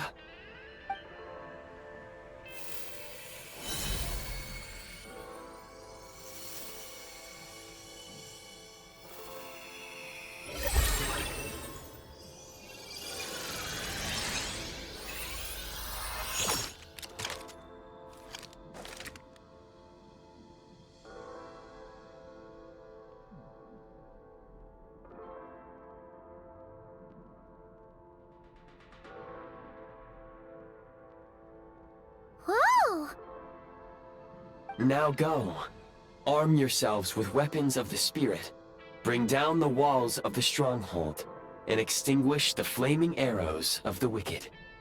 Is this a gun? In the Shadow Realm, where humans cannot channel the elements, there once was one who, after much research and many attempts, found this to be the most effective means of attack. Let's go. We don't have much time.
When you encounter small obstacles, you can simply clamber over them.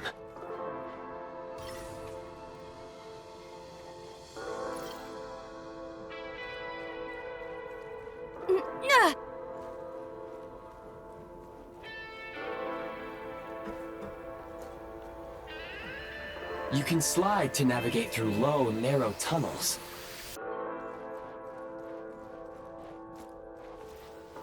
Obstruction ahead. You may be able to use the explosives nearby. Shoot the explosives to detonate them and clear the path.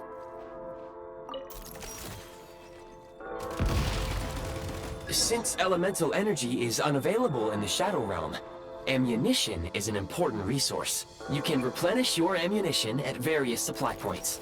For long-range targets, try using the scope to line up your shot.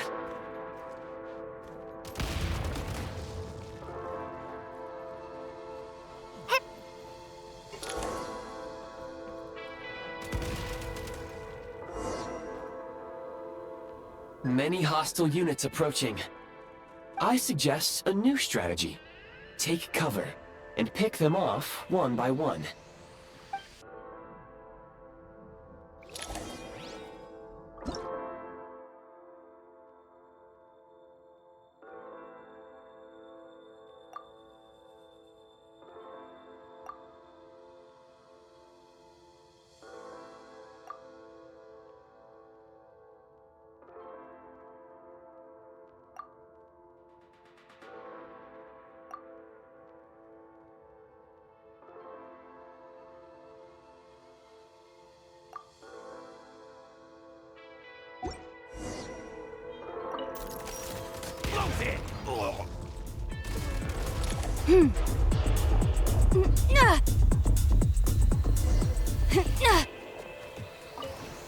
More enemies detected.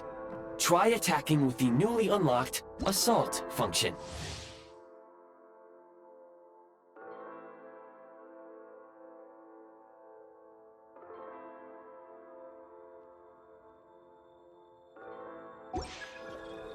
Change of tactics! Light him up! The advantage. Can't take much more. Taking cover. Fall back. It's over. Can't take much more.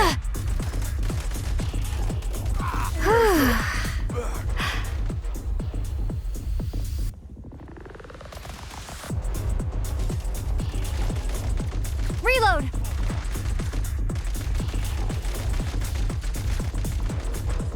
State number 2.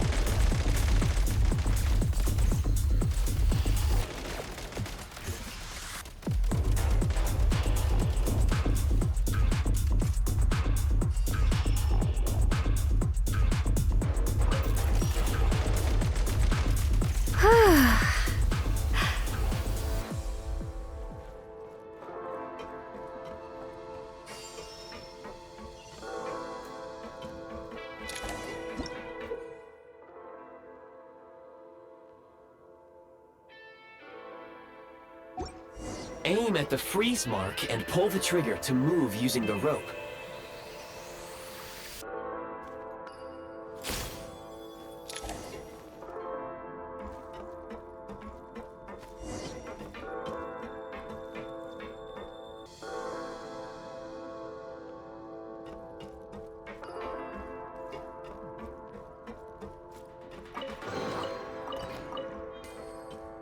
Back in business.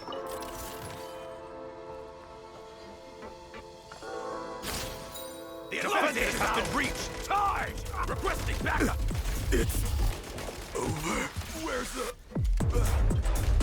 Not good. It's over. The advantage is ours. Charge!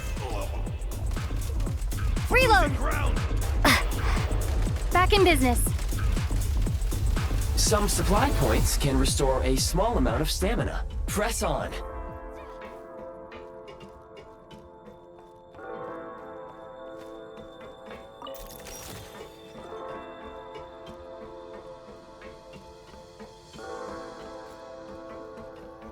You should be able to use the prime ice construct left here to cover long distances.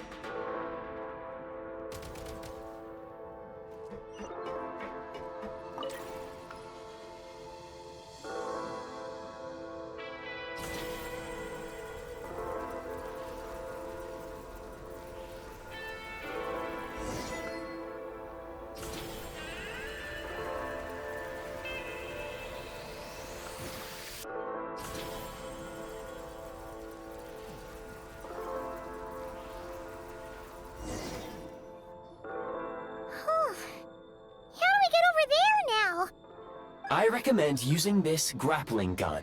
Such devices were originally used to secure structures in the Shadow Realm. If you detach the connected hook, the grappling gun will automatically fire a rope to another nearby hook. Okay. So, we just remove this hook, right?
Time to catch my breath.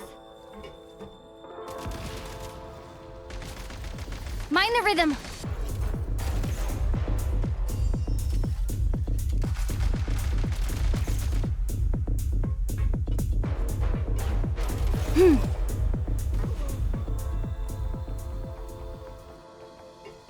Sprint at the prime ice launcher to reach high places with ease.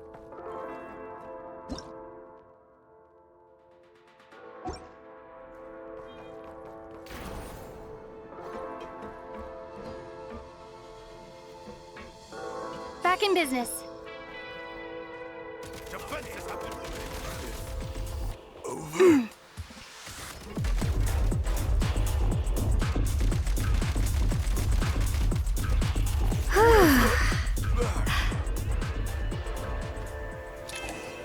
Usable munitions detected. Frag crystal.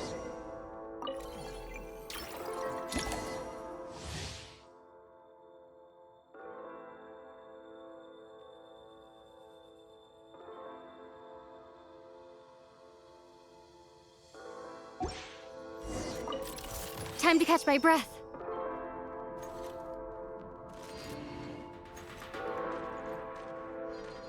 Try this! The advantage is ours! Try this!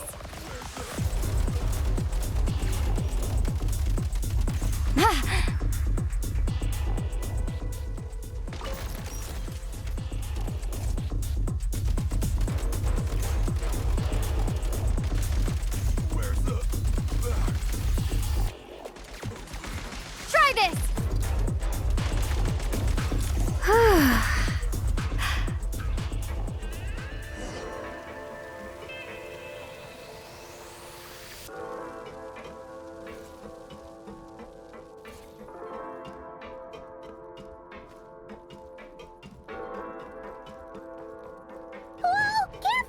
Shift your center of gravity and slide down.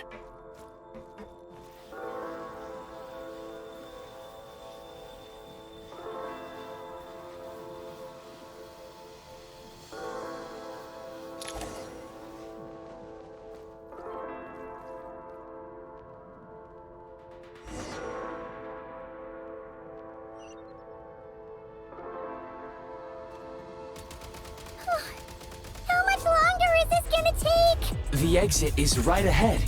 We are very close now. However... It's like they're trying to keep us trapped here. That platform and the carriages are swarming with undead Fatui. Guess we gotta storm through.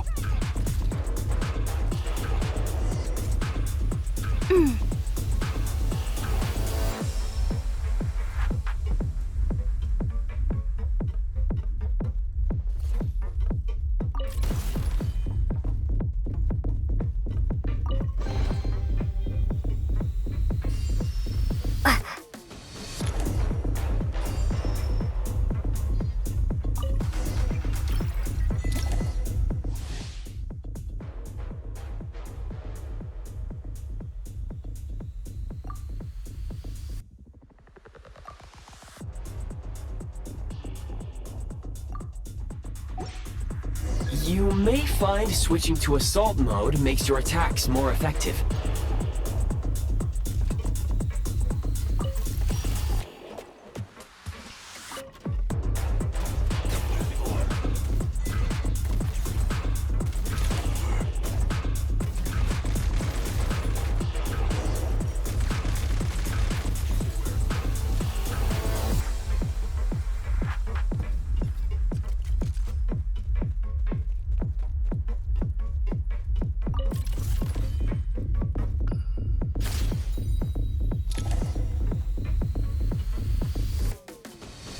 Nice.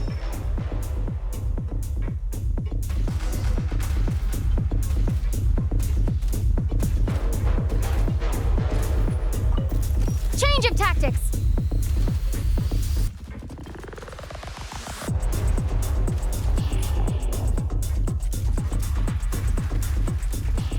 Gotta recharge. Change of tactics.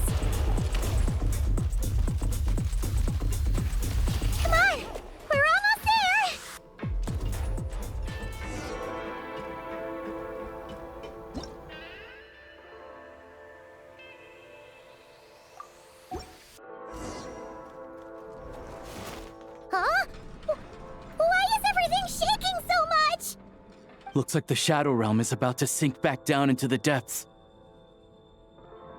The exit is right here. You mean this weird bubble thing? Wait, how exactly do we... No time to think. We just gotta go for it.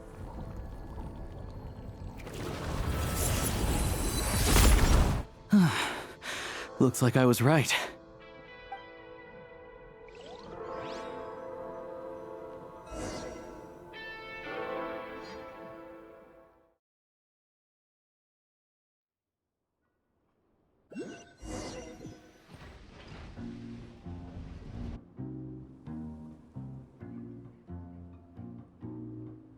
I can't believe the Shadow Realm manifested right on the railroad tracks. It's almost unheard of. Lucky we made it out. All thanks to you and that awesome gun. Ah, so you have heard of the Golden City before?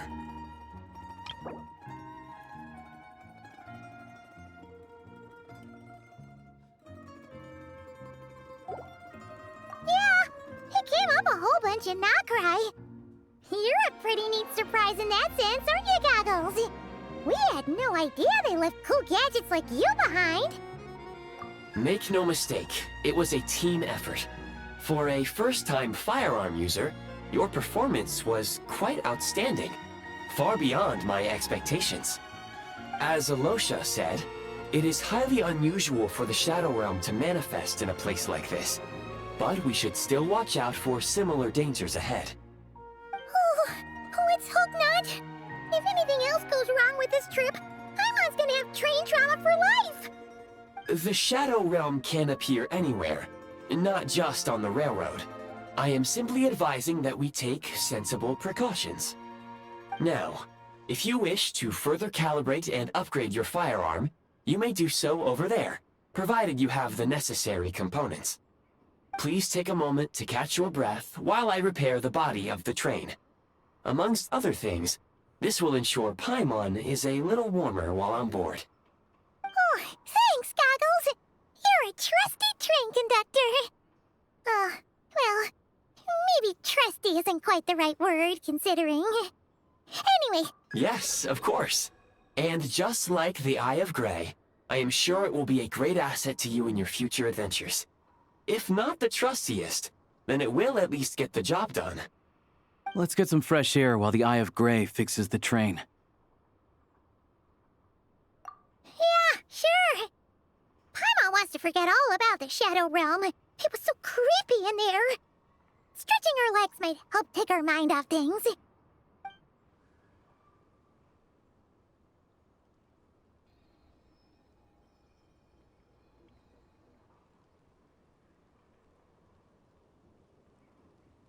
It's so quiet here for a train station. Not a person in sight. Just abandoned houses.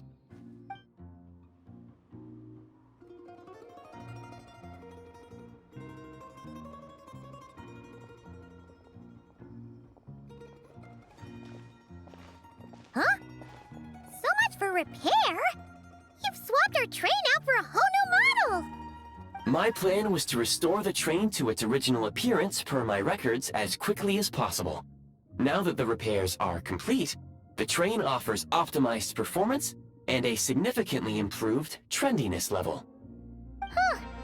Didn't know trendiness was a parameter. According to my calculations, parameterization is the most effective way for the Eye of Grey to understand trendiness. Hyperborea, huh? I'm sure I've heard of that in a story somewhere. What an incredible little gadget you are.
Canyon, huh?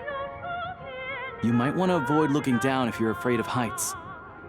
No, it's not that. Paimon's just praying that we don't have yet another accident.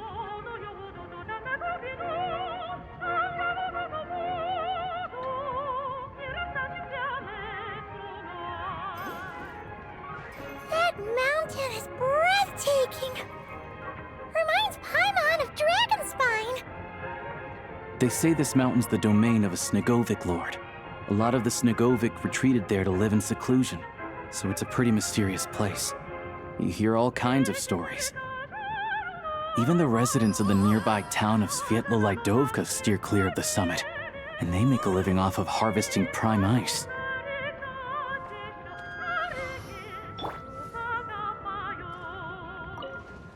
Look, Snezhnograd's just up ahead.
here we are. Welcome to Снежной train station, the biggest transport hub in the nation. Wow! It's so majestic! Just flying from one side to the other would probably leave Paimon out of breath! It's built for maximum efficiency, but yes, transferring trains here can be a little tiring. In the future, you can use this train station to travel anywhere you want in Снежная. For now, though, come with me. Let's get Paimon checked out. This way. There's a lift car that goes straight to Zapoliarny. Tell me then, what am I supposed to do? There's nothing I can do.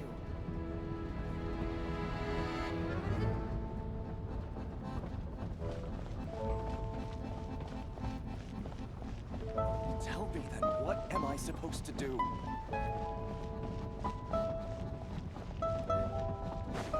Look! Look! They have really funny-looking heads! And those ones are about the same height as Paimon! But it looks like they can't fly! Those would be Volkudlak and Domovoy. You'll also see the winged Vila and the snowborn Snegovic amongst others. No wonder! We'd heard that Снежная used to be the realm of the Fae. Paimon can really see it now.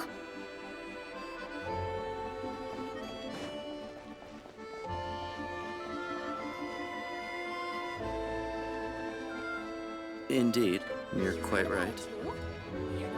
You see, I'm a tolerant person.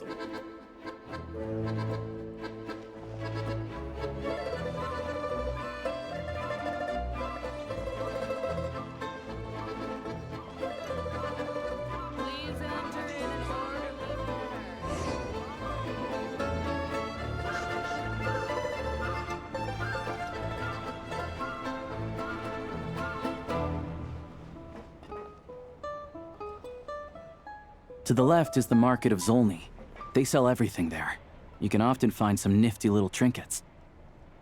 To the right, you'll see the Korolievsky Theater in the distance. Look at that! Incredible!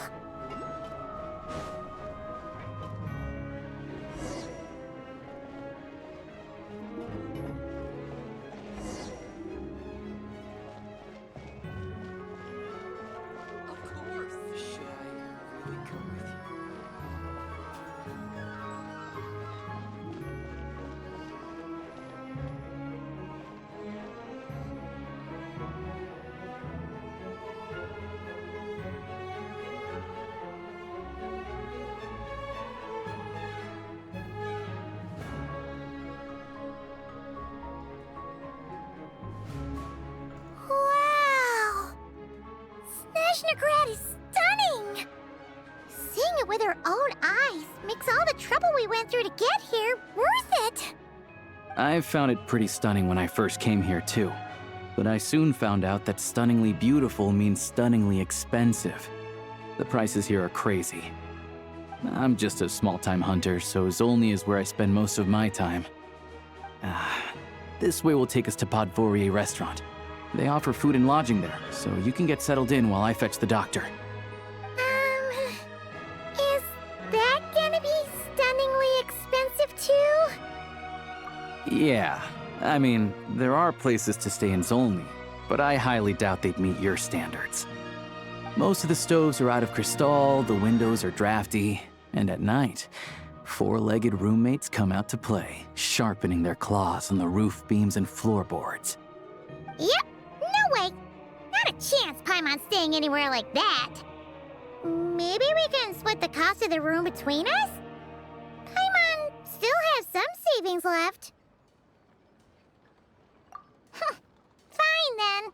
It's your treat. Paimon will save her money for buying a nice little cake. Don't worry, you'll get some too. I'm glad to see you've perked up. If you find yourselves in the mood for some sightseeing later, there's a few places around here worth seeing. This way leads to Zapoliarny Palace, which serves as the Tsaritsa's audience chamber and also her personal quarters. The adjacent block is kind of a city in its own right. That's Glupov, the headquarters of the Fatui.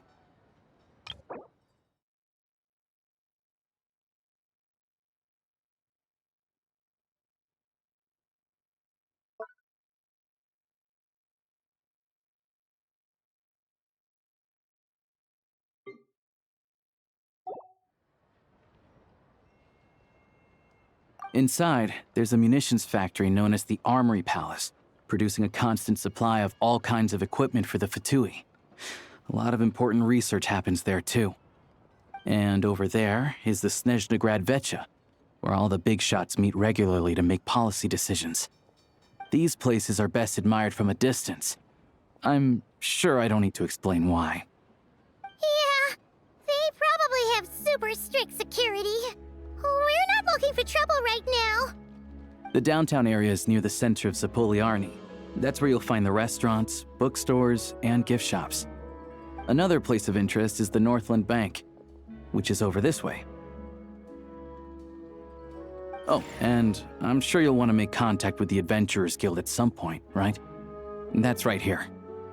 Ooh, speaking of adventuring, we use alchemy quite a lot. Do you know where we can find a crafting bench? No one practices alchemy at Snezhnegrad, I'm afraid. Apparently there's some historical reason for it. Oh, we'll just have to use the one on the train then. Kinda inconvenient. Wait, how come there's one on the train if that's Snezhnayan too? Yeah, I don't know. Not my area of expertise.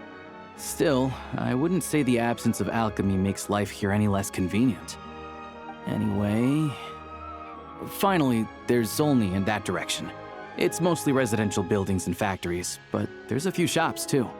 Worth a look around if you're interested. That's about it. You guys go ahead and get checked in while I track down my doctor friend. Sounds good. Thanks for all the recommendations. It'll be good to get out of the cold wind. Paimon's... Podvorye restaurant is right this way.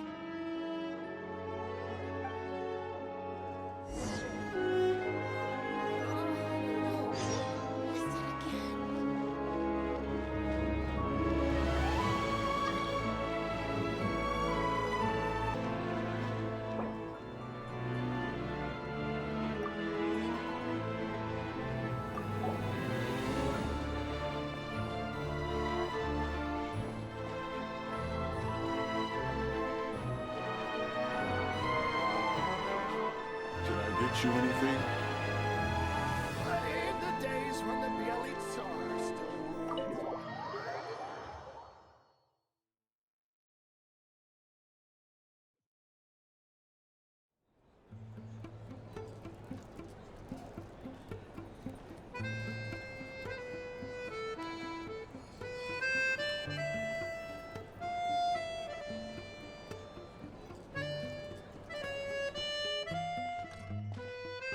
Looks like you get what you pay for, huh?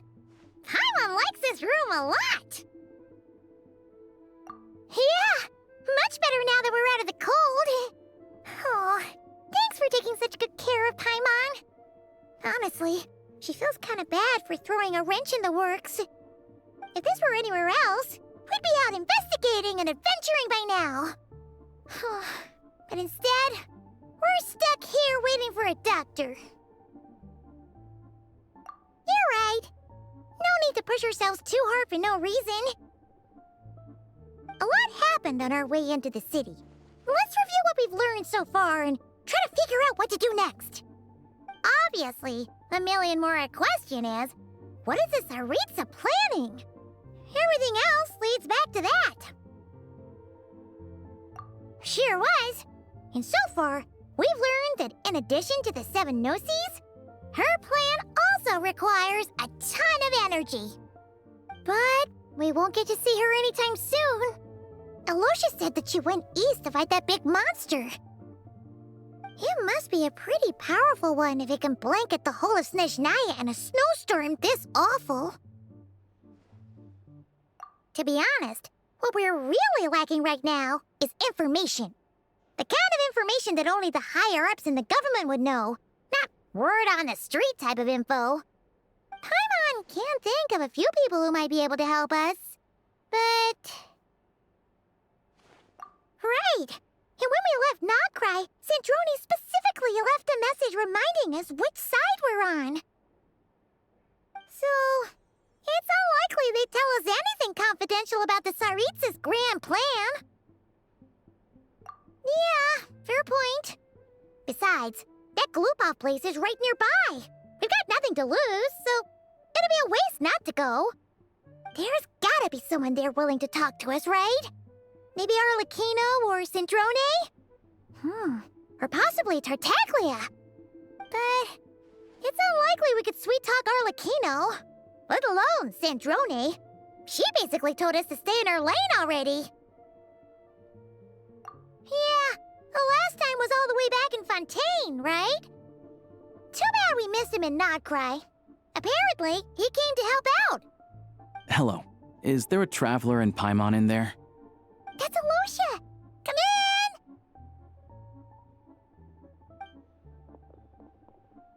Hello, I'm Dr. Luneva. Alosha mentioned that one of you is feeling a little under the weather. I see. So you're my patient today, yes? And you're, Fae, I presume? Good question. Paimon's not too sure either, but she's definitely not the same kind of Fae as the ones we saw at the train station. Is that gonna be an issue? Not exactly. It's just, I'm used to treating human patients. Fae tend to be far more resilient than even the healthiest and most long-lived of humans. But don't worry, I do have some experience treating Fae. I've even diagnosed plenty of cats and dogs in my time. Safe to say, I have a fairly eclectic range of expertise. It'll be fine. Paimon's basically the same as a human. Right? We're no different when it comes down to it, are we? That's just because Paimon knows how to eat. Now, please take a seat.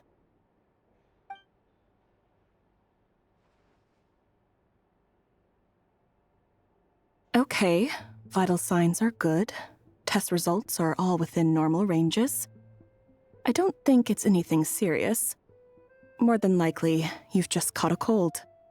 I can give you some medicine to tide you over, but as long as you rest properly for the next couple of days, you should feel better. Make sure to keep an eye on your temperature, though. If you find yourself with a persistent low-grade fever, or if your symptoms don't improve, just contact me again. Sounds like there's no cause for alarm.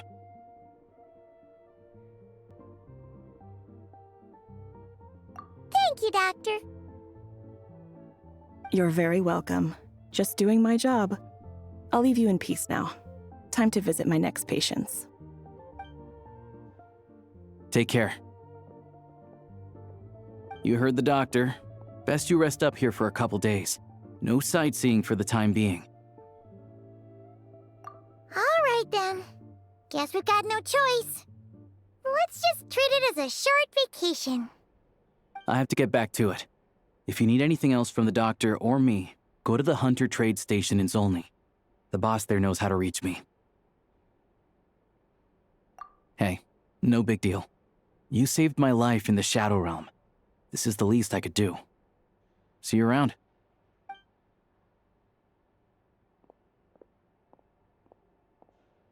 All right. Time to find Child and see what he can tell me.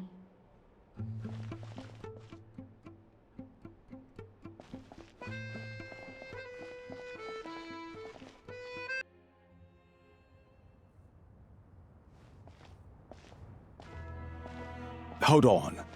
Please display your invitation letter or permit. Glupov does not accept meeting requests without a prior appointment. You'll have to apply per the advertised booking process and wait until your invitation letter is issued. Might I ask who you're hoping to visit? Another one who thinks the rules don't apply to them. I don't understand why people think they can just talk their way in here. You don't just show up and land a meeting with the Harbinger. But I have to go through the motions for protocol's sake. Honestly, it's such a waste of time asking when I already know what the answer's gonna be. Wait a moment. I'll pass on your message. If Child is unavailable, you'll have to go through the proper procedure.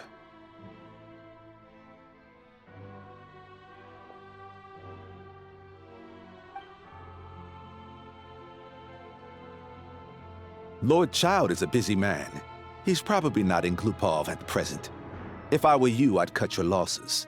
No point waiting any longer. Even if you two are old friends as you claim, please understand that the Fatui Harbingers are often busy with their official duties. They tend not to stay in Glupov for extended periods. Next time, stick to the rules. You'll make life easier for both of us, Greetings, Lady Marionette. I'll take care of our guest here. It's her first time in Snežnaya, so it's no surprise that she doesn't know the rules yet. I trust no choice words have been exchanged. No misunderstandings I should be aware of. No, Lady Marionette. No incidents to report. Whew, that was a close call. Good thing I played it cool. Is that right? Good to know. Wait, where's Paimon? Under the weather? That's hard to imagine. She's always buzzing with energy. I take it she's still adapting to the climate. Happens to a lot of people.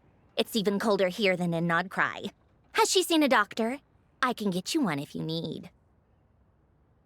All right then. Well, let me know if you run into any other problems. Why else?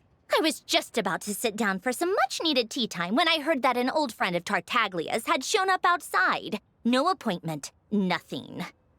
And, as obnoxious as it may be to show up uninvited at Glupov, I couldn't help but take pity on the poor soul who was waiting outside in vain.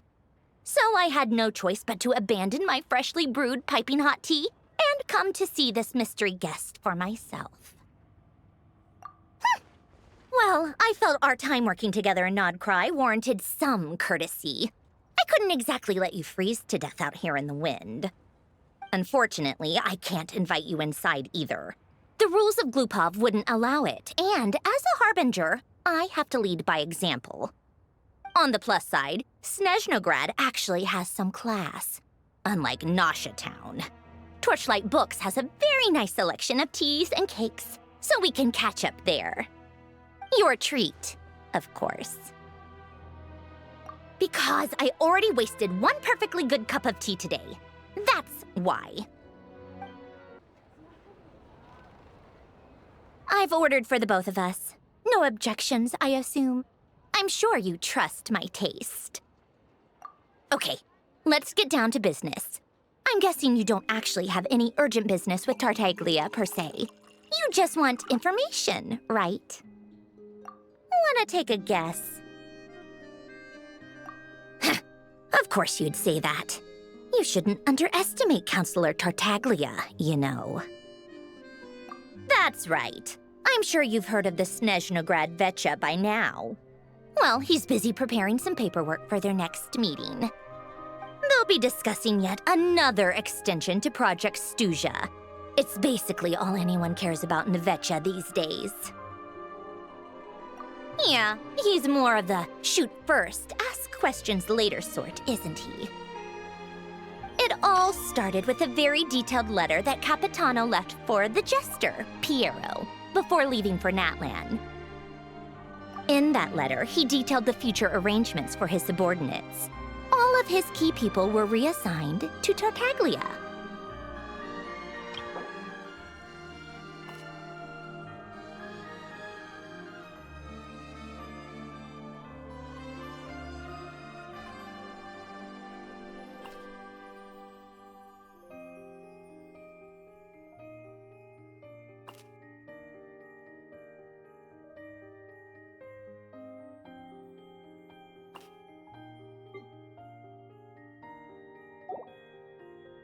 I guess he'd already prepared to leave us for good all the way back then.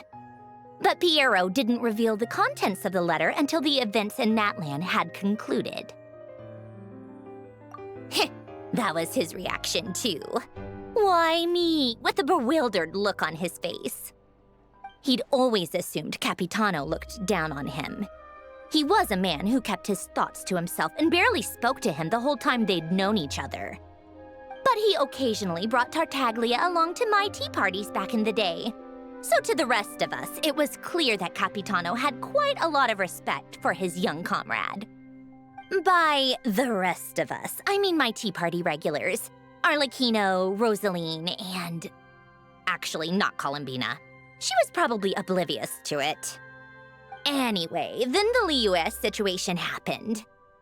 Normally, it took a lot to get under Capitano's skin, but that time he was furious. It's not really my place to talk about it, though. You can ask Tartaglia about it sometime. Basically, Tartaglia probably had the wrong idea about Capitano all along, right up until Piero revealed the letter he'd left behind. Capitano believed that despite Tartaglia's immaturity, he showed great potential. Plus, he possessed a kind of purity rarely seen among members of the Fatui. Yeah, it's one of the few things that I'd agree those two have in common. But there's one other reason why Capitano chose Tartaglia to assume command of his troops. He knew that after he was gone, several of the others would swoop in on his army like vultures. With the ones who stood to benefit the most being the rooster Pulcinella and Regrator Pantalone.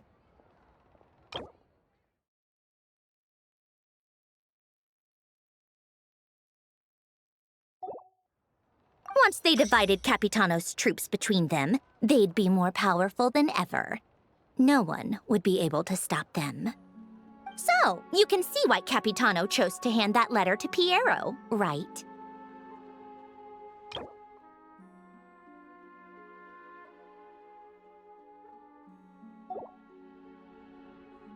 Exactly. Piero also needed to back a harbinger as soon as possible. And all things considered, Tartaglia was the best choice. Even though Tartaglia has had the support of Northland Bank for a long time, he and Pantalone are ultimately not cut from the same cloth. I'd say Capitano made a good judgment call. Anyone else caught in this situation would probably feel like they'd been hung out to dry. His best course of action will be to distance himself from any shady business, while still maintaining friendly relations with Pantalone, but seeking Pulcinella's support at the same time. What's the point in having a tea party if you don't spill a little tea? Besides, none of this is confidential anyway. Ask any journalist out there. They'll give you all the lurid details. You'll see it firsthand if you ever sit in on a session of the Снежнograd Vecha. All the factional strife, whether open or unspoken, it plays out for all to see in that one little room. Having a voice in a Vecha is the only way to steer policies in your favor. So, every person in that room represents a particular interest group. Pantalone, for instance, represents the financial sector, and Tartaglia represents the Fatui soldiers. Personally, I have no interest in political jousting, but since I have a number of engineers and researchers under my command, I have to make their voices heard. Then there's Pulcinella, the linchpin of the Vecha. He represents politics itself. Everything involves him, so nothing can bypass him. Any issue that comes up, he knows how to mediate. That's what the Tsaritsa values most about him. I'm starting to see why everyone is so frustrated with the way things are, but also powerless to change it. A complex web of interests connects all parties involved, and the Tsaritsa sitting at the top adds another layer of complexity. It must be nearly impossible to come up with a perfect solution. All right, I'm done carrying this conversation. Time for you to answer a question of mine. You must have known that you can get the info you needed from me. So why was Tartaglia the first person you asked to see and not me? Huh? Jealous? As if. Wait. Oh, I think I know what it is. Columbina passed on my message to you before you left Not Cry, right? I only meant you should be mindful of which side you're on. Is that actually why you didn't ask for me? Because you took that to heart? Fair enough. It's not your fault. I blame all these politicians I've been hanging around with lately. Always beating about the bush when they talk. I guess it must have rubbed off on me. Anyway, just ask for my help next time, okay? Little things like this are no problem. Lady Marionette. What now? Can't you see I'm on my break? Whatever it is, just leave it on my desk. I'll look at it later. Sorry to disturb you during your break, ma'am, but I'm afraid it's an emergency. Isn't it always? I've told you before, fixing the tracks and transporting ice blocks does not constitute an emergency. The equipment in Svietlo-Lidovka is in urgent need of maintenance. With how the weather's been recently, we suspect that the cause is a buildup of snow, exceeding the maximum weight limit. The supports on one of the machines broke and fell, awakening a dormant beast and leaving many of the ice miners trapped in a nearby ice cave. Luckily, Odette's team was nearby and launched a rescue operation, but we're still facing a severe manpower shortage for both the rescue and engineering teams. I guess that's it then. Our tea party will have to end here. I'm the only engineer you'll need. Do you actually want to come with, or are you just saying that? Nice of you to return the favor. I'll have a couple of people look after Paimon. They can let her know that you had to step out for a while. Given how urgent this is, I'm sure she'll understand. And honestly, I'd rather have your help than anyone else's. Between your skills and experience, you'd be reliable help. Then let's go. You, take 2 people to Podvorye restaurant. Find her room and watch it like a hawk until we get back. If anything happens to Paimon, you'll be answering to me.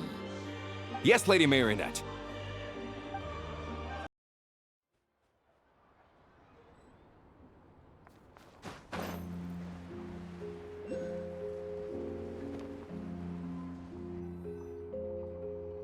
They weren't exaggerating.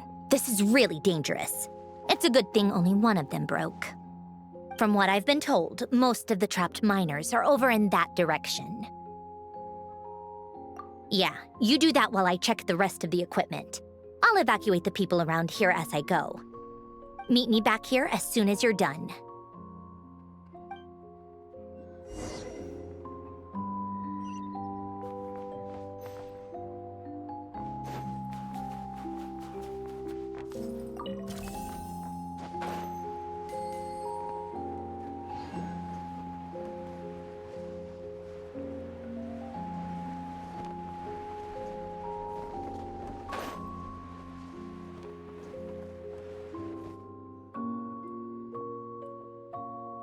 I have to be getting close. Don't go any further.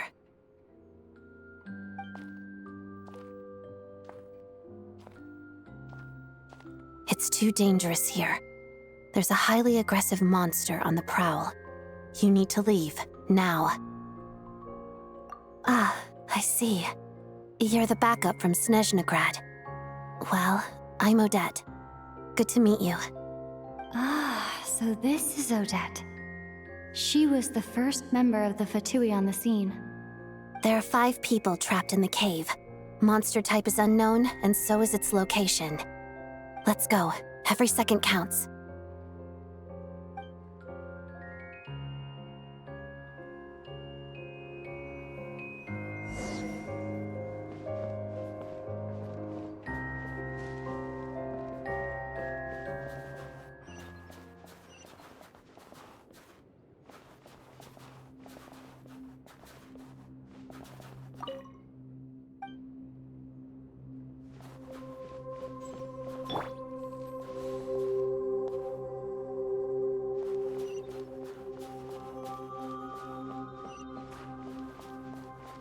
Careful.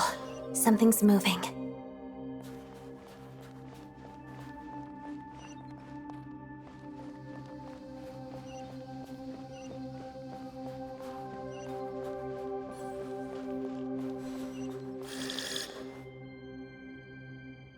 This must be the monster's shadow. Looks like a tough opponent.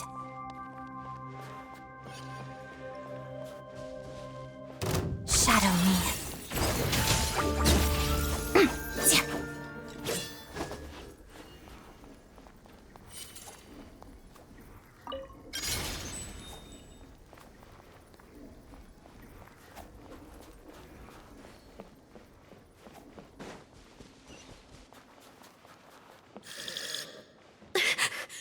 Stay back!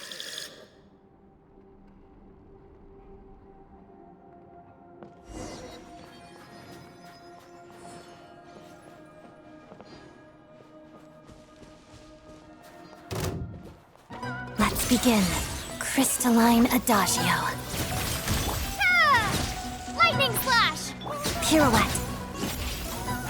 Yeah.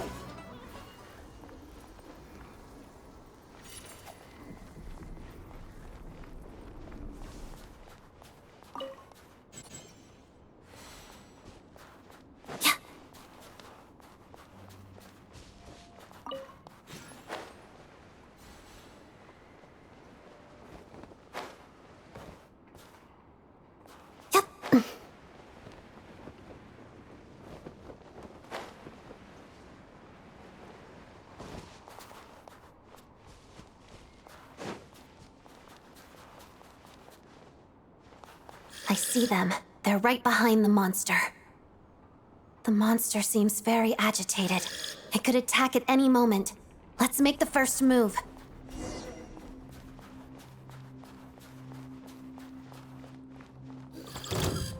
Together. Take this!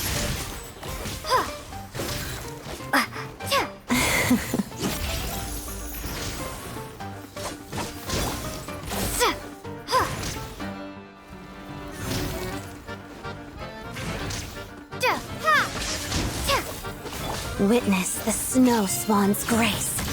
Pirouette. Let's begin.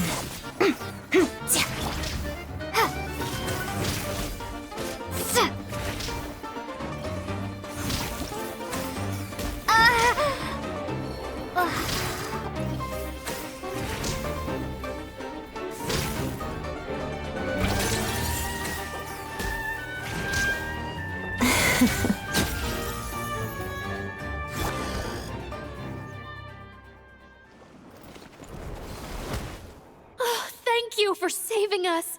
We'd have been monster fodder otherwise. Thank you. Thank you. You're welcome. You should be safe now. Follow this route out. She and I will stay behind to watch the rear. Thank you. Come on, let's go. This way.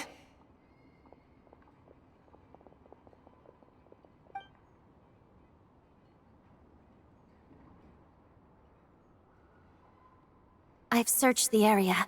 Pretty sure the monster made a tactical retreat. Yeah, but with us here, it won't be coming back anytime soon. It may be small, but don't be fooled. It's a ferocious beast. People are just food in its eyes. It's lucky we got here when we did. The trapped miners have been successfully evacuated. Time for us to leave. Wait, this place... There's... something unusual about it.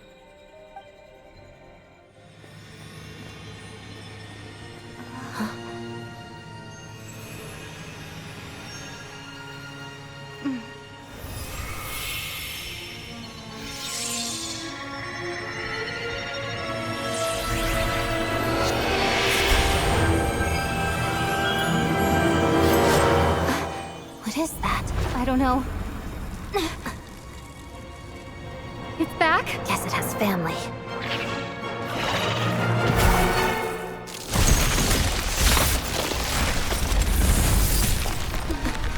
This way. Run!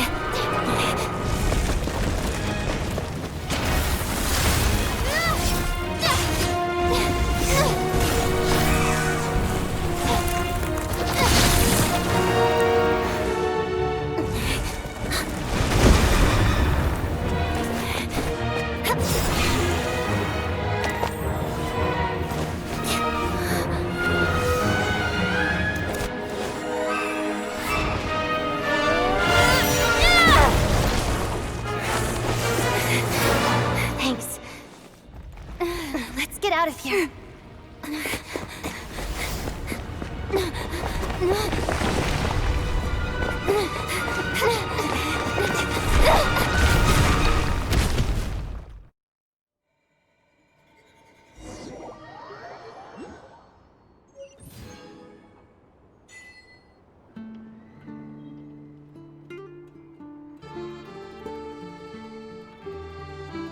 Everyone's accounted for. We managed to rescue them all. We also placed a sign at the entrance to the cave, warning people to stay away. You really held your own today. I still don't know your name. Don't think I've seen you before. I'll remember the name. All right then. See you around. Hello, Lady Marionette. I hear the rescue operation was a great success. I knew I could count on you. What brings you here, Odette? Here for a performance? No, a Fatui mission. I happened to be nearby and heard the crash. She hasn't introduced herself then. Odette is the prima ballerina of Snezhnograd. She's quite the celebrity. If you ever hear people mention the two crowning jewels of the Korailievsky troupe, they're talking about Odette and the prima donna, Vodianitsa.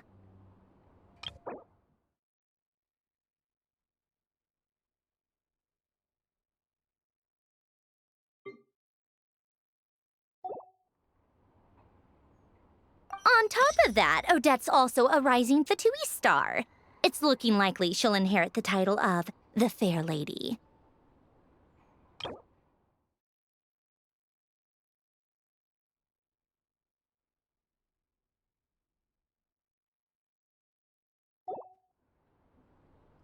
She learned all her combat skills from Rosaline herself. Used to be one of her most valued subordinates, too. You flatter me, Lady Marionette. If she's Rosaline's protege, that makes me... never mind. There's no need to bring it up. No point making things awkward. How's progress on your end, Lady Marionette? Equally successful. I finished reinforcing all the equipment. Took me a little longer without Polonia's help. But the outcome is the same, of course. Even if the heavy snowfall summoned by that monster lasts for another 3 months straight, this equipment won't give way.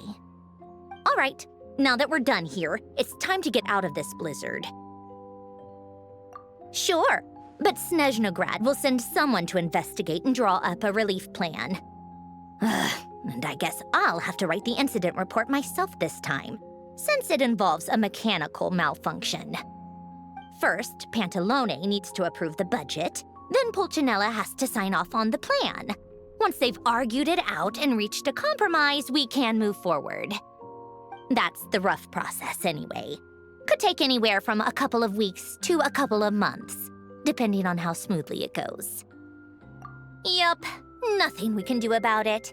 There's a whole stack of incident reports like this back at the office. The snow has eased a little for now, but there's no telling when that will change with that monster still at large. Fuel for heating is in short supply, and relief is weeks away. There's no immediate threat to life, but still, it just feels like there should be a better way. Hey, quit daydreaming. Let's get back to Snezhnograd. When did you get a new sword? I found it in a cave. It handles pretty nicely. You have a strange affinity for secondhand swords.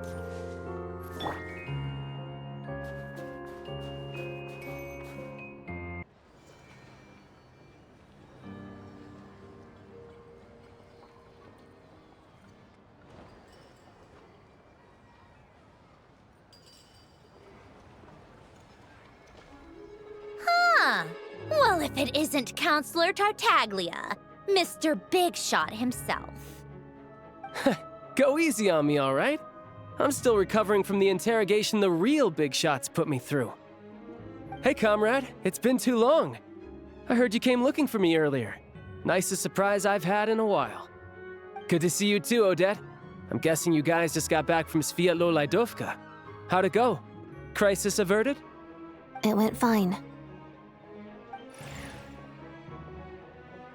How about you? Any new developments? Not really. Same as ever. Growing opposition to Project Stuja, and the usual rebuttals are starting to ring hollow. The results of the mock vote were pretty dire. Pulcinella was fuming. I've never seen the old man so angry. That's not good news. It takes a lot to rattle him. Yeah, obviously if push comes to shove, there are ways to crack down on dissent. But... Sorry, I have to ask something. This is going to sound blunt, but may I? Huh? Of course, fire away. It sounds to me like everyone's tearing their hair out trying to figure out how to deal with opposition to Project Stuja. But what exactly is this project's purpose? And how can it be so important that even people like you two refuse to stand up for the ordinary people of Snežnaya? Interesting. I gotta hand it to you, comrade. You sure don't mince your words. Excuse her? What does she mean, refuse to stand up for ordinary people? Oh my gosh. How does she dare speak to the Harbingers like that? Are you interrogating us now? It's okay, Sandrone. Let me explain. I think I understand where she's coming from. If I could, I'd take your side right now. In fact, my position's very similar to yours. I've only held back on casting a dissenting vote in the Vecha because the Tsaritsa would never let me get away with it. Still, I have a responsibility to the Fatui armed forces, so I do what I can to make their voices heard. Most of them are just regular folks from small towns far from the capital. I'm sure you've seen how much those kinds of places are struggling right now. Oh, and for what it's worth, I'm from Arepasak myself. Things aren't going so swell there either. The Tsaritsa wants to create a better, safer future for the people of Snežnaya, but she's thinking long-term. I don't doubt that from where you're standing, Project Stuja seems to be creating all sorts of issues for everyone. But considering the Tsaritsa's vision for the future, these are sacrifices worth making. Sounds cold, I know, but I promise it's not as black and white as it seems. Maybe Sandrone and I can't oppose Project Stuja outright, but we're constantly raising our concerns in Vecha meetings. And even though we can't put an end to it, there are plenty of other ways to make a difference. We're trying everything we can think of, and so is Pulcinella.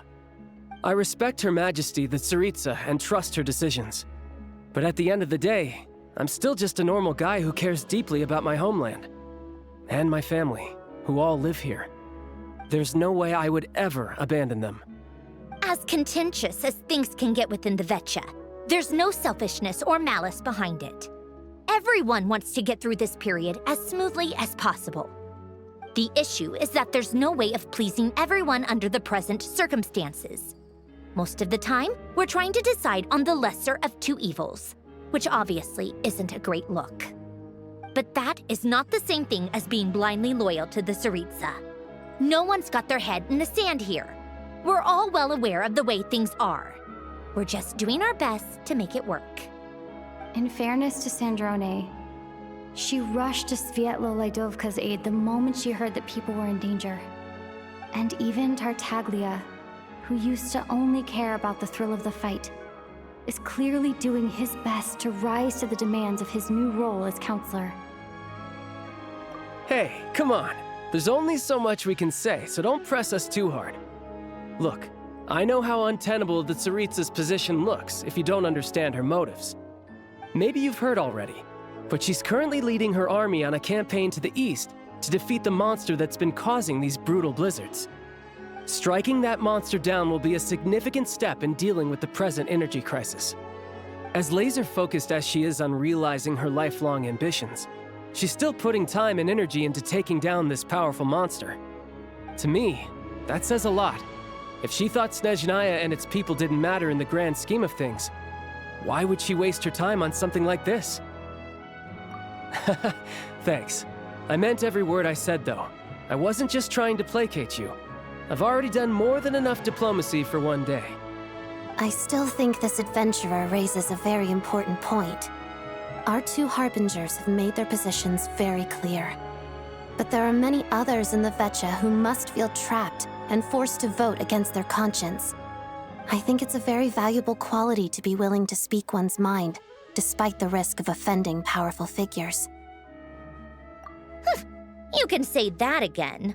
I highly doubt we'd feel the need to explain ourselves so much if we didn't know you so well. Forgive me, adventurer, but might I be so bold as to ask about your background? How is it that you can converse so openly with two harbingers? Oh, haven't you been properly introduced? Easier said than done. I like to think I'm not the kind of person who goes around busting open people's old wounds. I've only learned her name so far, and no details of her experiences. Is something wrong? Uh-oh. Is there no avoiding the subject of Rosaline? No, it's just...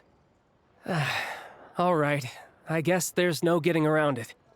This is the world-renowned traveler who helped resolve the storm terror threat in Mondstadt, cleaned up after the mess I made in Liyue, and then went to Inazuma, where there was a duel before the throne in which the traveler defeated Rosaline. Oh. I'm sorry. I didn't think you two would be seeing much of each other, so I figured it wasn't worth bringing up.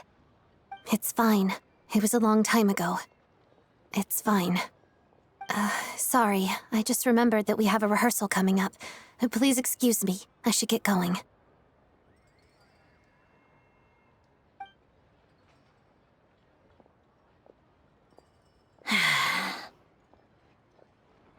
I've mentioned this to you before, remember? She was Rosaline's most valued subordinate. But they didn't actually get along. Not that Rosaline was really the type of person to make friends, but death has a way of resolving a lot of conflicts. Don't let it weigh on you. Like she said, it was a long time ago. It's in the past now. Odette has a very different personality from Rosaline. Give her some time. I'm sure she'll work through it. Oh, by the way, where's Paimon? It's not like her to hide away. She hasn't been feeling well, so she's resting at Podvorier restaurant. I got a couple of my people to look after her while we were gone. Oh, right. Sorry to hear that. Poor thing. Reminds me of when Tonya was little. She really felt the cold back then. Used to get ill all the time. I felt so bad for her seeing her lying in bed, coughing. She was so mature for her age, though. Whenever someone came to visit her, she'd greet them with a smile and would never complain. I'm sure Paimon's a good kid, too. You're a little short on manpower, right?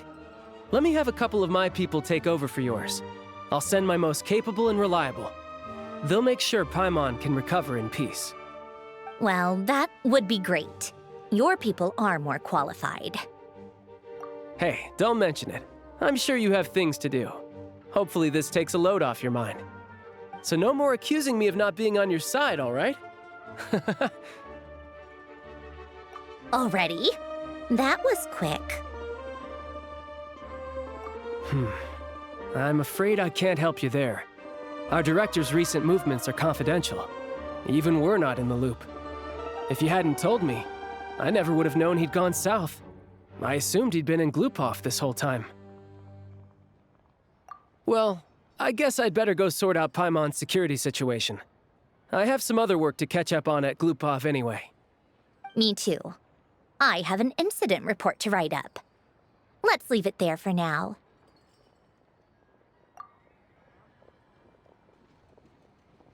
I guess everyone's in a difficult position. But Tartaglia's right.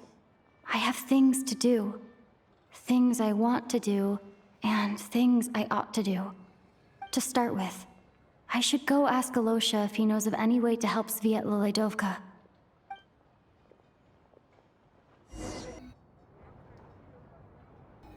How strange. This sword seems to be vibrating of its own accord. It's a very faint vibration, but it's getting stronger as I get closer to the statue of the Seven. Does this sword have some connection to the statue? But all it does is vibrate, even when I touch it. That place I got this sword from was definitely out of the ordinary. Maybe I should try channeling the power of Cryo?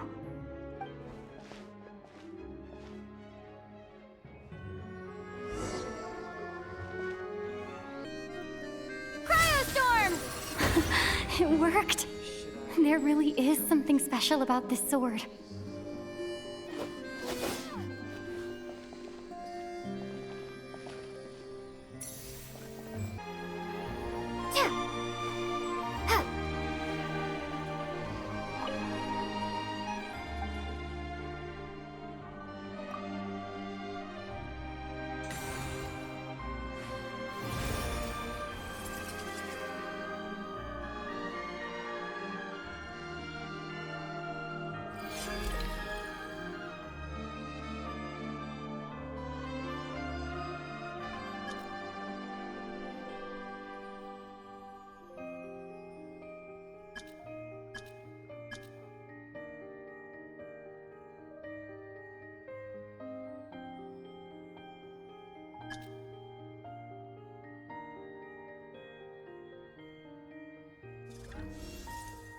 I don't really understand what just happened, but I'm pretty sure this sword just got a little more powerful. I'll have to try the same thing again when I come across another statue of the Seven. In the meantime, I better go find Alosha. New stock, just in.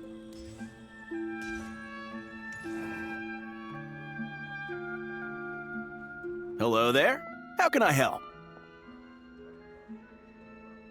Ah, sure thing. Give me a second, I'll go fetch them for you.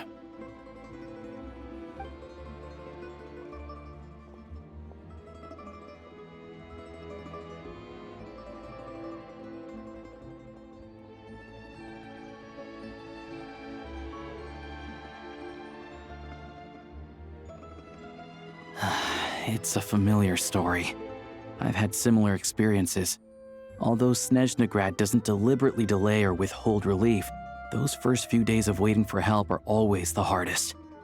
It's a fundamental contradiction. If emergency relief can't be delivered in time, what's the point in even calling it emergency relief?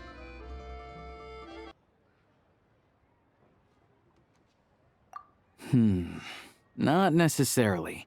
I think there's a good chance that Kresnik Crystal from Stratomoros will start flowing into the market.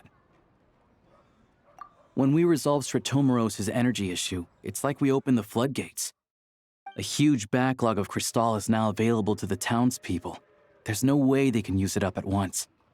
A lot of them will probably stockpile it and slowly work their way through. Probably a good idea, since energy prices are only going to keep rising. But there will always be people who urgently need Mora. Exactly. At the current prices, selling crystal is an easy way for an ordinary person to make a fortune. Hey boss, how much do I have left in my account? 1 second, let me check. So, you're planning on buying the crystal out of your own pocket? Yeah. I don't know if I have enough, so I'll chip in a little extra and buy as much as I can afford. No, it's fine. You're new to Snezhnaya, and you have your own living expenses to worry about. Besides, you're already providing the train. Here's your Mora. See what you can find at the market, but I doubt there'll be much crystal left. Yeah, well, can't hurt to take a look. Let's see. Huh?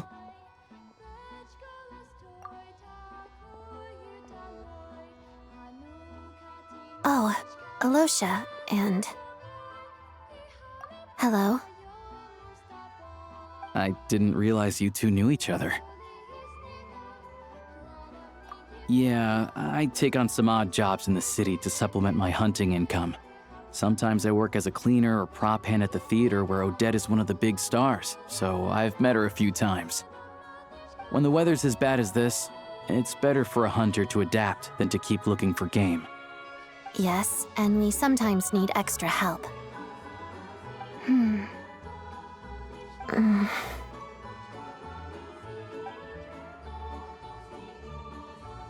Wait, why is the atmosphere so awkward? I thought things went pretty smoothly in Sviatlo-Lydovka. So, what brings you here, Miss Odette? Looking for some new props? No. After I got back to the theater, I couldn't stop thinking about the situation in Sviatlo-Lydovka.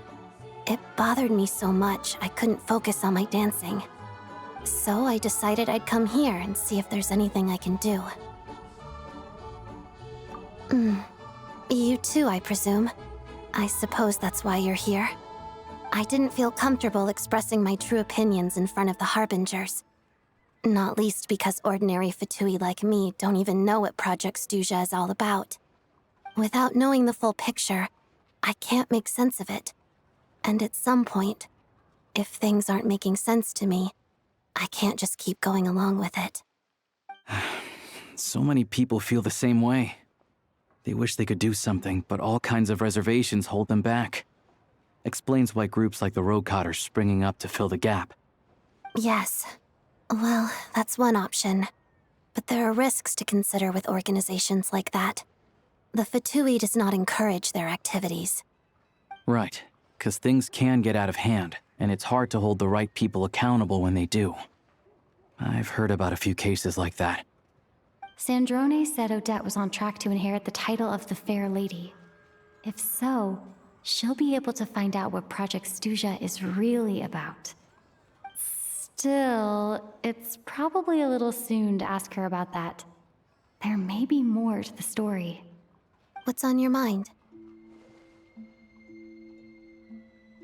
I think we can both agree that no matter which side you're on, it can't stop you from doing the right thing. Where there's a will, there's a way. I know what Rosaline did while she was abroad. You made the right decision, so no hard feelings. So, what's your plan? Oh, we were gonna buy some Crystal. I heard there's some on the market right now. Funny. I had the same idea. In that case, let me pay. I can claim it back as mission expenses. The real issue here is that government relief is behind schedule. Surely it makes more sense for the state to cover these costs than for us to pay out of our own pockets. True. It's a huge expense after all.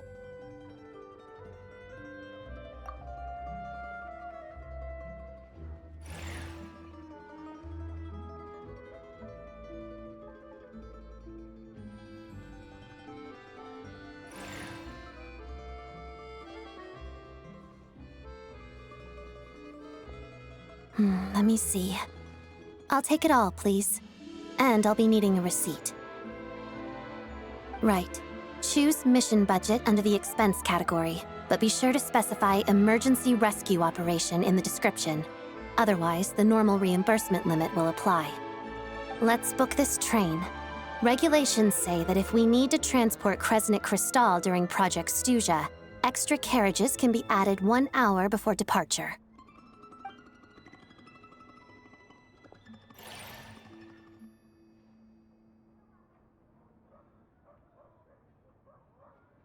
That should do it.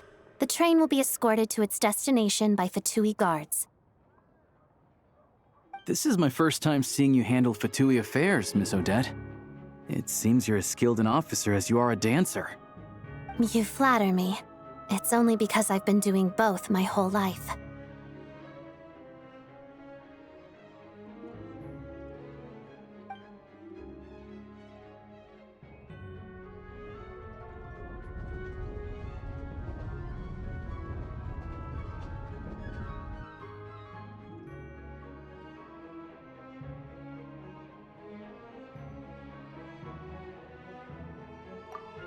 Anyway, I bet you've been non-stop today, am I right? Any idea how Paimon's doing? What's wrong? Who's Paimon? Her travel buddy hasn't been feeling well. She caught a cold right after they got to Снежная. Sounds like she's important to you. I can't believe you've been dealing with this on top of everything you've been doing to help the people of Снежная. I've got nothing going on right now, so I'll join you. I want to see how she's doing. May I come too? I have some candy that someone gave me back in Svietolaidovka. Plus, I know a little bit about relieving cold symptoms. All right then, let's go.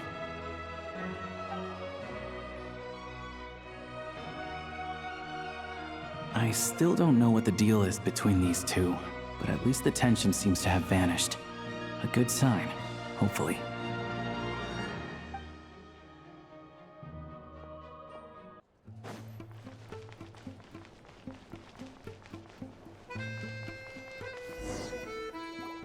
Hello. Sorry, but there's a sick person recovering in this room. Can I help you? What happened?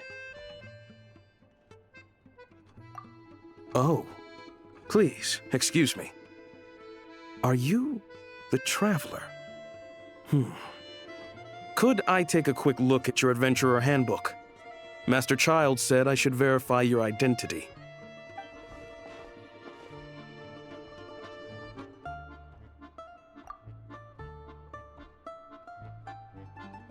Ah, it's really you.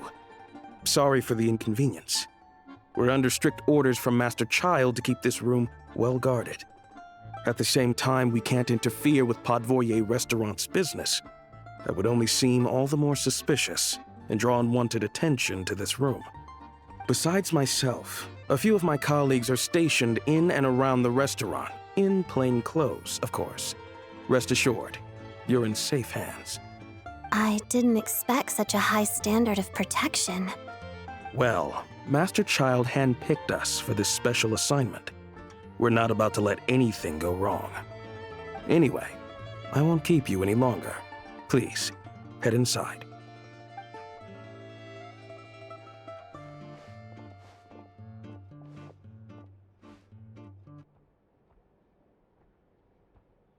Traveler! Alosha, you're back! Oh, hey! Who's our new friend? Hi, I'm Odette. The Traveler and I crossed paths a few times. Another friend from the Fatui, huh? You're practically a member yourself by this point. Paimon's definitely on the mend. We should be back to our usual travels in a few days' time. Seems like that doctor was right. It's just... Paimon's limbs are still feeling a little chilly. I have just the thing. Whoa! What's this? Is that a flame inside an ice cube? Wait, is this real ice? How's it not melting? And how does the fire keep on burning? All keen observations. You're right. This is called core ignis. Whenever I've caught a cold in the past, I found I recover much more quickly if I place this by my bed. You're welcome to borrow it. Awesome! Wow! It's so nice and warm! Oh, it's like magic. Your name was Odette, right? How did you two meet again? Looks like she's in pretty good spirits. That's a relief. Any progress with your investigation yet? No surprises there, I'm sure. They're not likely to let anything slip.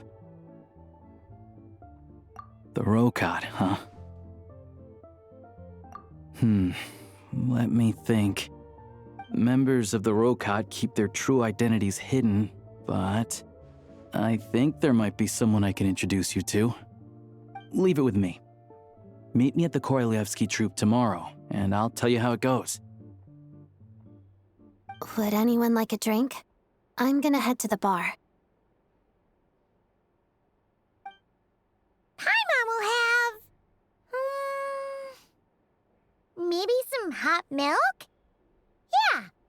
Paimon's in the mood for something warm. Enough with the secret chat, you two. Let's catch up properly in a minute. Paimon wants to know everything that's happened today. It'll be kinda like tabletop troop. No reason why listening to a story can't be an adventure. Ah, you made it. I've got some tickets, and I managed to set something up with the Rokot. It'll have to wait until after the show, though. Happy to stay and watch? I doubt you've seen the Korolyevsky troupe on stage before. Pleasure. Here, this is the way in.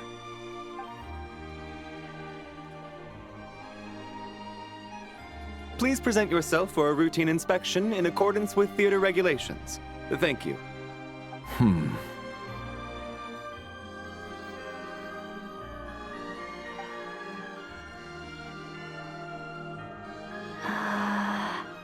Is that guy with the fatui? Looks like he's waiting for something. Okay, all done. Thank you for your cooperation. Please proceed through to the theater.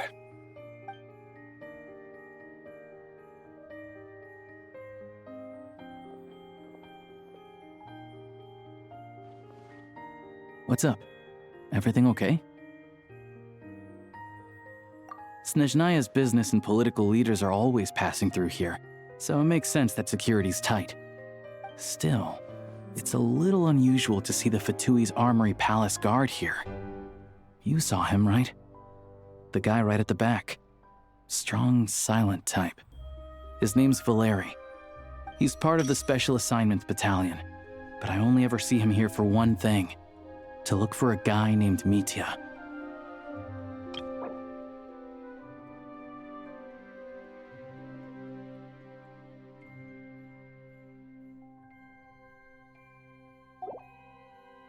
Supposedly a researcher, though he never seems to put much time in at the office.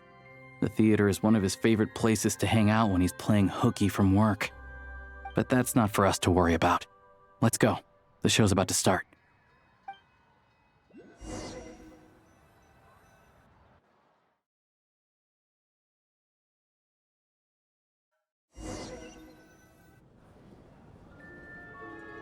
What do you think? Pretty impressive, huh?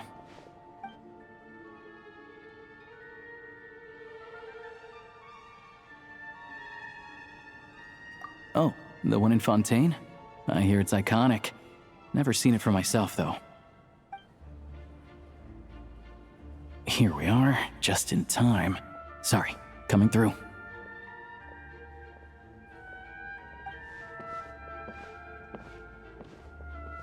Ugh. If you're gonna show up late, keep your mouth shut. What's his problem? Whatever. No point arguing with people like that. Look, there she is. That's who I'm introducing you to later. She's the lead singer of the troupe, Vodyanitsa.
This leads directly to the green room.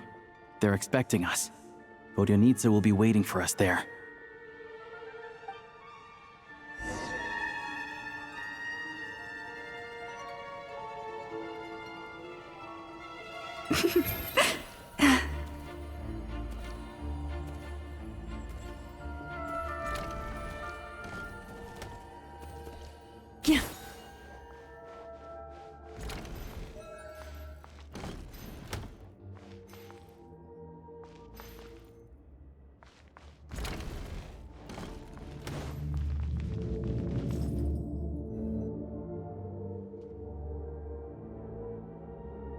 Hey there, excuse me.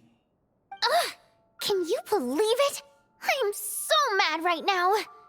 Come in. Oh, it's you two. Huh?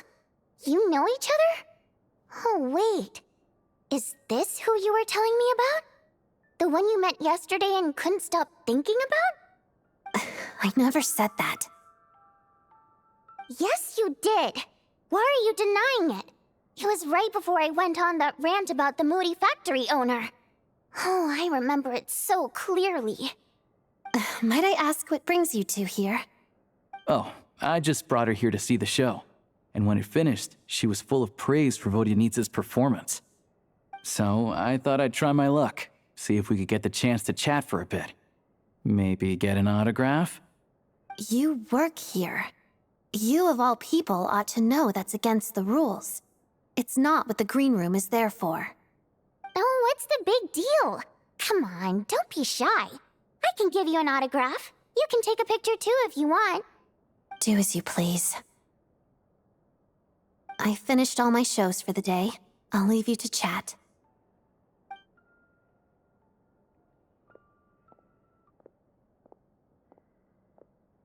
I wasn't making that stuff up, you know. Odette's just too proud to admit it. She thinks very highly of you, and so do I. You did the right thing in Svietloladovka. We're good. Odette's out of earshot. I'll lock the door. Confidentiality, of course. The Rokot is very strict on that. Whoa, Alosha! Not out loud! Not with an outsider here. Relax, I've taken care of it. Look at this. The President's reply sent this morning. Wait, so she's been approved to join? You told me last night that you wanted to get intel from the Rokot. Unfortunately, Rokot intel is only available to members. But ever since you set foot in Snežnaya, we've been working together. I've seen the way you work, your character, and your motives. Everything about you is perfectly in alignment with what we're trying to achieve in the Rokot. So I figured I might as well cut to the chase. I wrote a letter to the President explaining your situation, including just the right amount of detail. His approval came very quickly. Of course, it's still your decision whether you want to join or not. We'll respect your choice.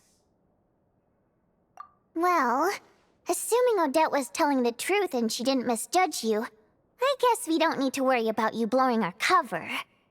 Still, you gave me a real fright. I didn't know that's why you came looking for me.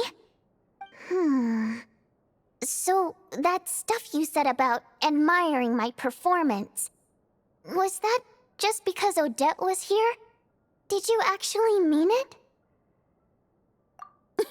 Now you're talking. That's what I like to hear. Anyway, let me give you a quick rundown of how things work. Like I said, the Rokot is a covert organization, and we hide our identities. Members typically don't meet in person or even know each other's identities.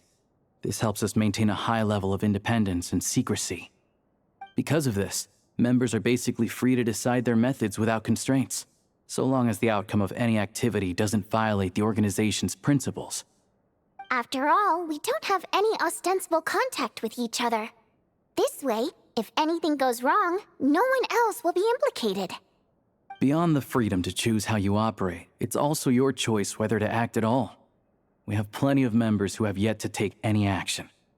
In short, joining the Rokot in and of itself won't place any restrictions on your activity in Snežnaya. There's a code of conduct you can read if it interests you. But basically, as long as you don't plan on using your anonymity to go around doing evil, you'll be fine. I tried reading it 5 or 6 times. Never made it all the way through. Even the most lackluster script makes for more interesting reading. Great. Then I'll go grab an official application form. Be right back.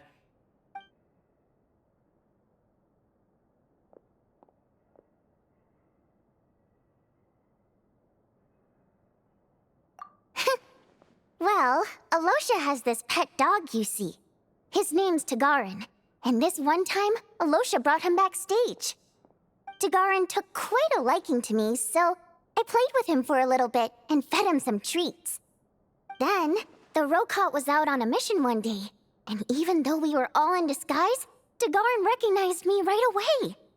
Just a coincidence, really. We didn't report it to the higher-ups, though, to avoid dealing with the fallout. Like, My job at the theater, for instance. I really needed to make ends meet. By the way, what were you complaining about just before we came in? Did everything go okay with Chuganov? Everything did not go okay. That's why I was so mad. I tried to make some small talk with him before I went on stage to fish for intel about the Iskra manufacturing plant. But he wouldn't take the bait. No matter what I said, he kept dodging the question. And then he started complaining. He said he didn't appreciate his second-rate seat in the stalls because he usually gets a private box. I mean, what did he expect? Everyone knows that if you want a box seat, you buy a ticket well in advance. But instead, he sends me a letter the day before the show when we're practically sold out. I had to juggle things around just to get him a half-decent seat, hoping he would appreciate the gesture enough to share some information. But nope, he didn't give me anything. Yeah, meeting Chuganov in person has definitely been a disappointing experience.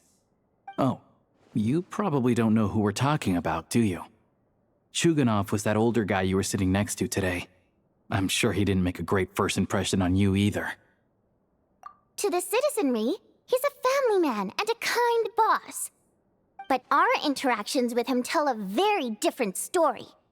It's one thing to ask for a favor, but he acts like it's his right.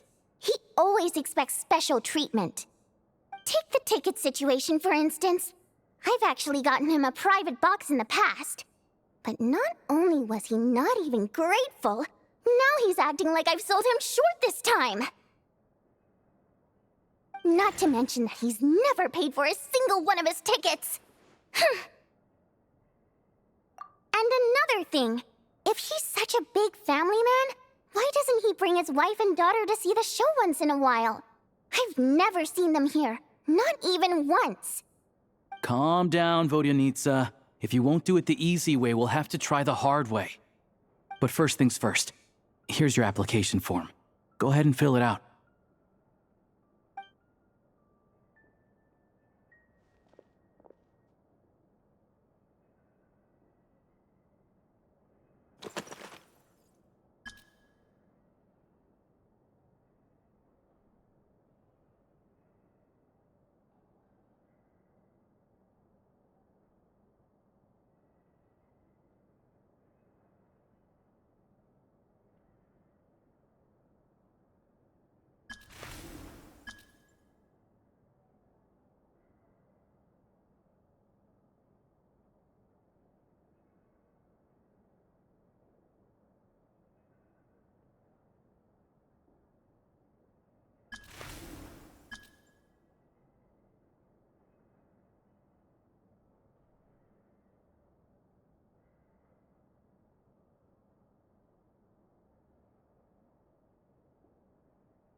Looks like I'll need to make a few little tweaks here and there. But other than that, you're good to go. We'll hold on to this for you. All right. Now that we're officially Rokot comrades, I can tell you. Chuganov is the target of our current operation. Recently, we've done some recon work at the Iskra manufacturing plant, which pretty much confirmed that their energy consumption is way beyond the legal limit. All we need now is some direct evidence to present to the Vetcha, so we can demand that they shut the plant down. That way, the Kresny Crystal can be allocated to where it's needed most. I was hoping he might let slip during one of our chats, but he's too tight-lipped. We'll have to find another way. I'm meeting another regular theater-goer tonight, Mitya. But Valeria's here too. And he's probably looking for Mitya, so he may end up being a no-show. Don't you worry. He must know how to dodge Valeri, or he wouldn't be showing up on time for every performance. Mitya is a renowned energy expert. Although we can't get any direct evidence of the excessive energy consumption at the plant, we can accidentally let the information slip to him. The authorities should take someone like him seriously. So if he starts raising questions about energy use at the Iskra manufacturing plant, there will be a proper investigation. Also, we're not allowed on site, but he has clearance. So all we need is his cooperation. Yeah, so that's the other thing we're trying to figure out. Though I think we're far less likely to make any progress on that front. Still, I hear that Mitya is a bit of a chatterbox. So, who knows? Maybe if we catch him in the right mood, he'll let something slip. What do you think? Sound like something worth your time? Okay, in that case, you guys find a seat somewhere nearby. Pretend you're a couple of buddies there to eat, and keep your ears peeled for useful information. He's a huge fan, so I doubt he'll have his guard up around me. But you two need to be convincing. If he suspects anything at all, he might stop talking. Sure. Don't worry. We'll make a believable pair of buddies. Perfect! You've sold me already. Now, help me tidy this room up a bit before we head out. Okay. What needs tidying? Everything!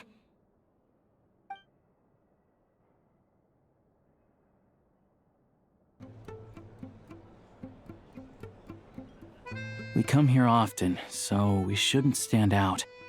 Let's sit here. Now, it's up to Vodyanica. Let's see how the conversation goes.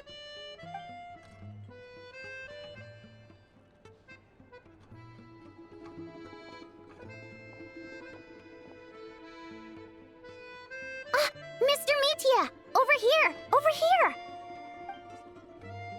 Oh, sorry. I got a little held up on my way here. Now we have even less time than we planned.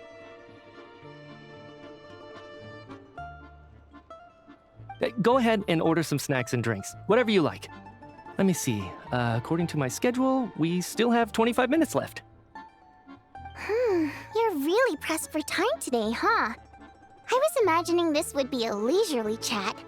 If you'd prefer, we can always reschedule for another afternoon when you have more time. No need. Getting to meet the lead singer is a very precious opportunity for me. I'm not about to pass it up. I've already had to decline your invitation several times because our schedules rarely align. If I don't grab this chance while it's here, who knows when the next one will come around? Well, it's very kind of you to make time just for me. I'm not too sure, to be honest. But Snezhnaya's full of weird and wonderful things like that, so people tend not to bat an eye. I'm sure the same will go for the Eye of Grey and Paimon. The reason I invited you out for tea and a chat today was to get some feedback from a true fan of the theater.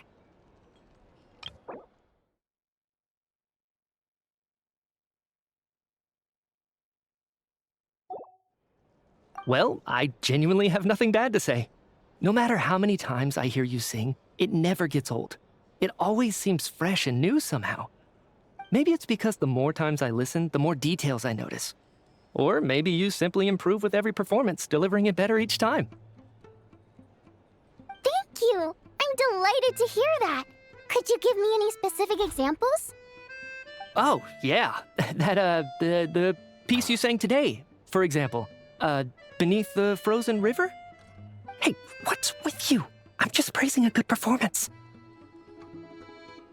I always used to find that such a bleak and lonely song. But the more you listen, the more you realize that it's not as cold and nihilistic as it appears. When you really dig down into it, there's a certain level where you're surprised by the emergence of hope.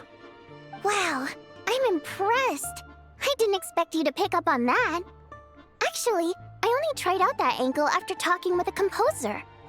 Still, Beneath the Frozen River wasn't on today's program. Oh, really?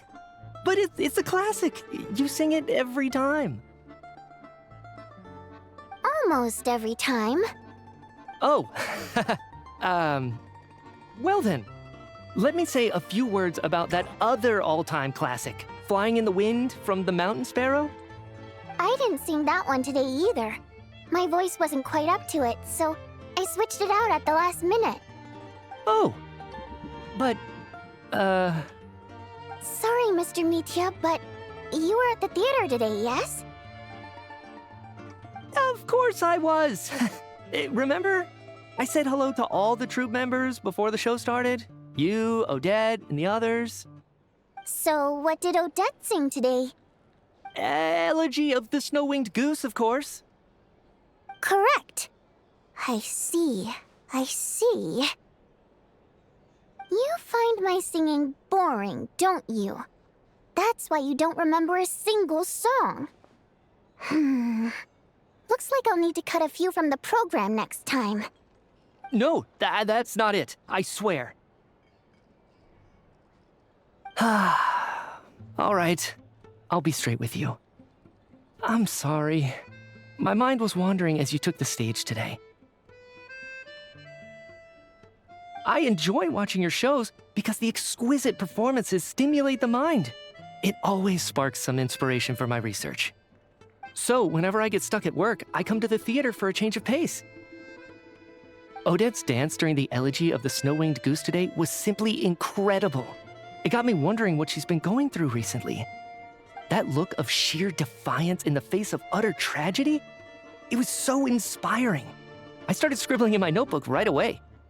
Not that I made a ton of progress in the grand scheme of things, but I still think it was productive. By the time I snapped out of it, the entire show had finished.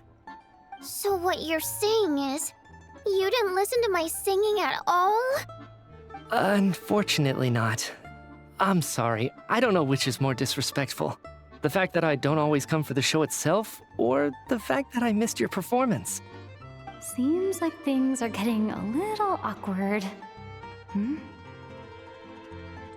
Mitya just stepped into a conversational minefield.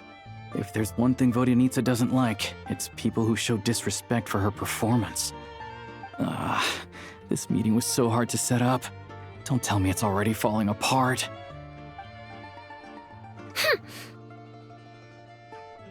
It's fine. I suppose this is affirming in its own way. At least, it shows that our performance really touches people's hearts, right? Don't let it bother you. It certainly doesn't bother me. She's showing a lot of restraint. Well, I'll be sure to let Odette know how much you adored her performance. Please don't say that. I always love your performances too. It's just that inspiration struck at the wrong time today. I'm usually all ears. I know, I can tell. That's why I value your opinion. I'm sure some people can't stand it when others praise their coworkers right to their face, but not me. No, sir. Fair enough. I still feel kinda bad, though. But you know what I really can't stand? People who only show up to the theater to pretend that they're cultured. Makes me sick to my stomach. Oh, yeah, 100%. There are too many of those people around. By the time they're walking out the door, they've forgotten all about the show. What's wrong? You look furious. I don't know if you've heard about the boss of the Iskra manufacturing plant. He isn't even a theater investor, but he always demands the same privileges as actual investors. Box tickets only, premium drinks, even the right to request specific songs. Well played, Vodyanitsa. Seems like she's harnessing her rage to steer the conversation back on track. Now that you mention it, I've interacted with that guy before. I gotta say, everyone holds him up as an example of a benevolent businessman, but I don't know. I don't see it. Yeah, he couldn't care less about what's happening on stage. He's just there to flaunt his social status. I hate that I have to prepare programs for guys like that. What's the big deal with that factory he runs anyway? I asked around a bit and heard some pretty shocking stories. Sounds like he's just another greedy capitalist. Oh, really? Yep, the things people are saying are pretty damning. Low wages, insanely long working hours, equipment running around the clock. And as if that's not bad enough, he also strictly forbids his employees from giving any kind of interview.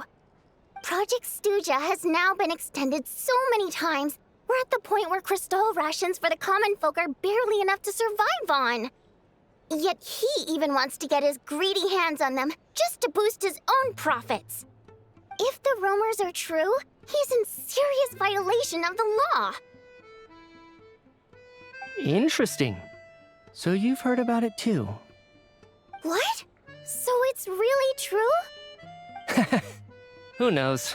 I've only heard the same rumors you have. But there's no smoke without fire. The Rooster's been coming down on us hard lately, demanding that we track and trace every single batch of Crystal. My coworkers in the Department of Energy have been tearing their hair out over it. The Rooster? I didn't realize he cared that much. Yeah. Even though there are no restrictions on Crystal trading, the poor will wind up freezing to death if we let the rich buy as much as they want. That's clearly unfair. Looks like we'll need to arrange an investigation into the Iskra manufacturing plant as soon as possible. I never knew you kept up with current affairs beyond the theater, Miss Vodyanica. You really have a heart for the common person. Most Fae in your position have long been indifferent to the plight of humans. Well, those of us who choose to live in human cities are naturally going to pay attention to any significant upheaval. Isn't the Rooster a Fae himself? I'm just surprised to learn that even someone with as much experience as him is getting so stressed out over Project Stuja. What is the end goal of this project anyway? This is it. We're finally going there. I'm sure Mitya can sense on some level that she's fishing for information. But since their conversation is so relaxed, he might just let something slip. It's stressing me out too. If I'd only made better progress with my research, things wouldn't have dragged on this long. Oh, so your work is related to Project Stuja? That's right. The Armory Palace needs a brand new energy source. Not the power of the Light Realm, and not elemental energy. Right now, the only thing that meets the requirements is the power contained within stellar linchpins. But harnessing that power is costly. Each step of the process requires enormous amounts of Kresnik crystal, from extraction to quantification to attempts at conversion. Progress has been painfully slow, and the team is getting burned out as time goes by. Sometimes, I see people staring into space as if in a trance. Could it be that this new energy source has side effects? No, it doesn't affect us, because the energy is used for... Okay, I got it. Stop choking me. Sorry, I can't talk about that. I think we're all just exhausted. We've been working ourselves to the bone for so long with so little progress to show for it. It's no wonder people are struggling to stay motivated. Seems like I owe you an apology. I shouldn't have gotten so mad at you for not paying attention during the show. Don't worry about it. I count myself lucky, to be honest. I don't envy the people who work closely with the Tsaritsa herself. I'd much rather be in my current position. At least I don't have to shoulder any major responsibilities. So they're trying to develop a completely new kind of energy. Yeah, censored by a scarf. Who would have thought? Oh, dear. It looks like my time is up. I'm afraid I have to leave. I'm so sorry. We ended up barely talking about the theater. That's okay. It was a pleasure chatting with you, really. Let's make up for it next time. Yeah, hopefully once the work pressure eases up a little, I'll be able to focus more on the performance, and then we'll have more to discuss. We touched on some confidential issues today. I'd be grateful if you could keep it between us. That could have gone worse. Nice job. Why was Mitya in such a hurry to leave, though?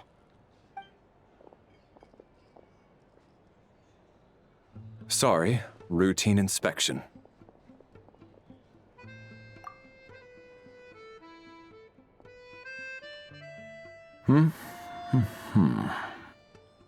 Okay, let's go.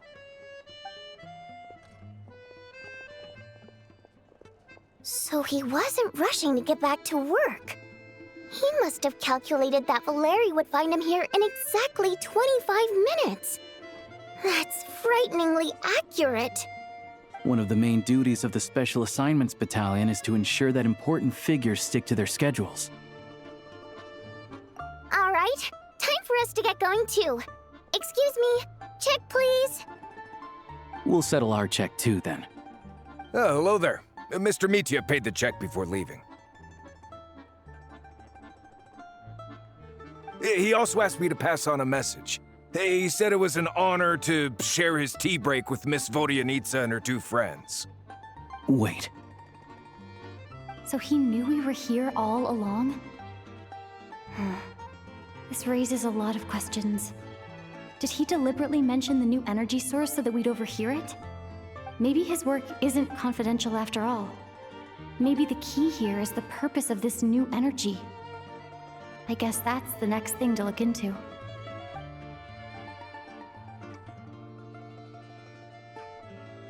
Vodyanitsa and Alosha have both left. Time to head back and call it a day. You're back! Here pretty early today. Paimon was just gonna mention that. After she woke up today, Paimon felt like her temperature was completely back to normal. But her strength still hasn't returned. Still, there's some good news.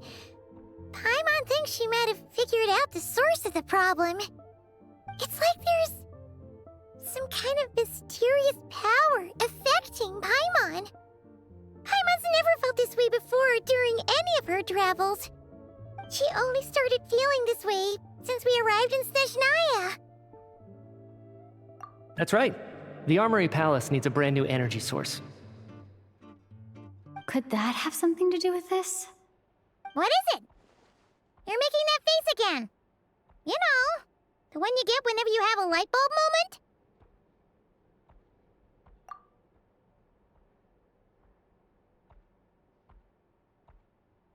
So, they're trying to develop a new energy source here? And you think that might be why Paimon's feeling unwell?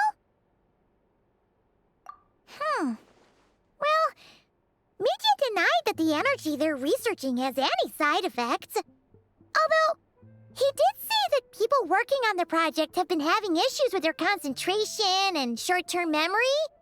But even so, those are completely different symptoms from Paimon's.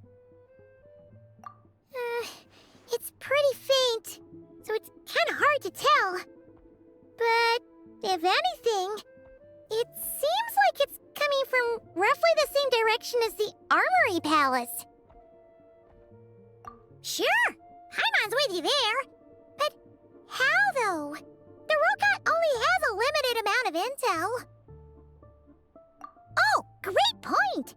They argue about Project Stuja every day. If we could sit in on one of their sessions, we might pick up some new leads. Good idea! Oh yeah, while you were out, Paimon tried all the yummiest looking desserts in the Potvoria restaurant.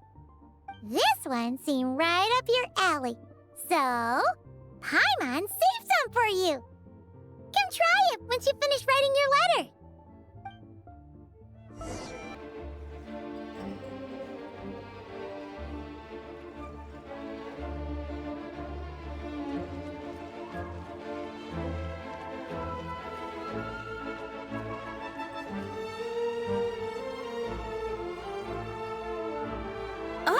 Miss Vodyanitsa, prima donna of the Korolievsky troupe. What a surprise meeting you here. Will you be sitting in on a session of the Vecha? Sorry, I'm not taking interviews today. Oh good, you're here. The session's about to begin. Let's get inside. Please wait, Miss Vodyanitsa. Could you introduce me to your new friend?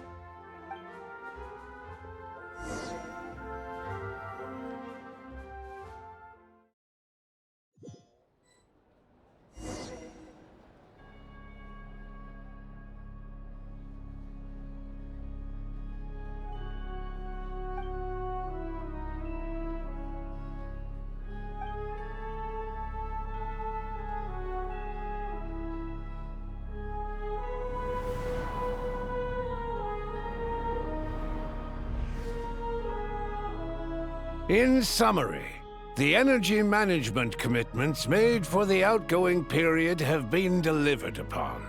Furthermore, both the production and consumption of Kresnik Crystal show clear signs of stabilizing. The relevant agencies have assessed the present circumstances and determined that the status quo can be sustained until the next period. For detailed statistics, I would refer you to the industry reports that have been distributed to all persons present. It should also be noted that while the recent blizzards have led to a significant increase in people's energy expenses, this is strictly a short-term phenomenon associated with a remotely located monster. Her Majesty the Tsaritsa is giving her full attention to this matter. We should have every confidence that it will be dealt with swiftly and conclusively. A financial report on disaster relief is also present in this report, courtesy of Pantalone. They cover the same old ground every single time. The rooster never seems to mind, but everyone else is getting tired of it. There's a general lack of trust. People aren't seeing any tangible benefits that affect them directly. Of course, none of that will be reflected in any of the reports on the table. Yeah, if it weren't for these hard copy documents, I could have at least made something up. Oh, don't mind me. I'm just out here trying to hit my interview quotas. Bring out the kvass. Ever read it? Best-selling newspaper in town. If I remember correctly, you guys don't even have a sales permit. You have to sell from stalls on the street. Okay then, best-selling street stall newspaper in town. Still counts.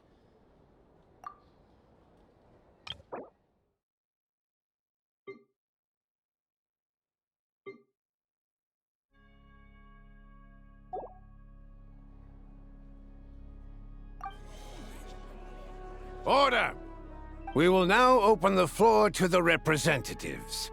If there are no further substantive issues to discuss, we will then proceed to a vote on this motion.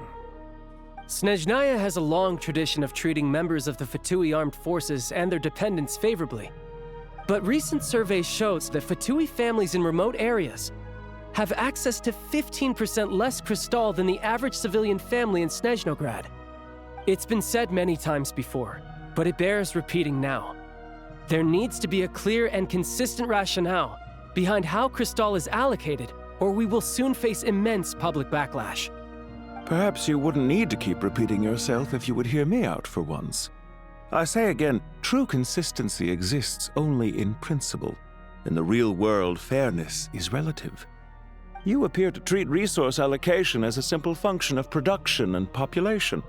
So what about when the equipment used in production breaks down? Have you factored that into your equation? And do you even know how long it's been since Снежная last conducted a census? If I knew the answers to questions like that, I'm sure I'd be a very wealthy man. And I doubt I'd be going by child.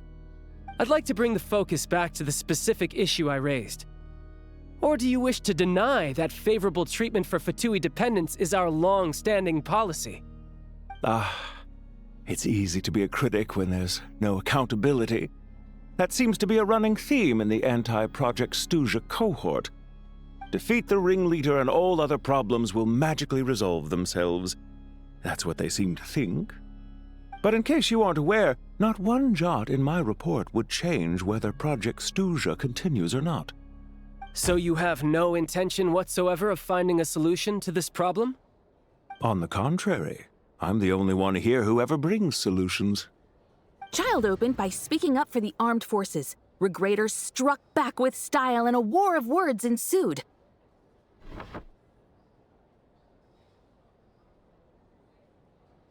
Our reporter was live on the scene to get the audience's reaction as it all unfolded. Who do you support? The people have spoken! Regrator delivered a deft rebuttal to Child, as we've seen so many times before. But how could Child take this lying down? Now you see why they don't have a sales permit. However this reporter wants to spin things, I haven't forgotten that Tartaglia was representing the Northland Bank when we first met in Liyue. So, surely their relationship can't always have been this strained. You two are getting off topic. Let's focus on what the data is saying. Mr. Pantalone, may I speak on your behalf? Oh, please do. I'm more than happy to save my breath. Crystal distribution policy undergoes modifications with each new period. The ultimate goal being to find the most reasonable method of allocation, which I believe is what Mr. Tartaglia also seeks. But I fear many may have been misled on this topic by extremist activists.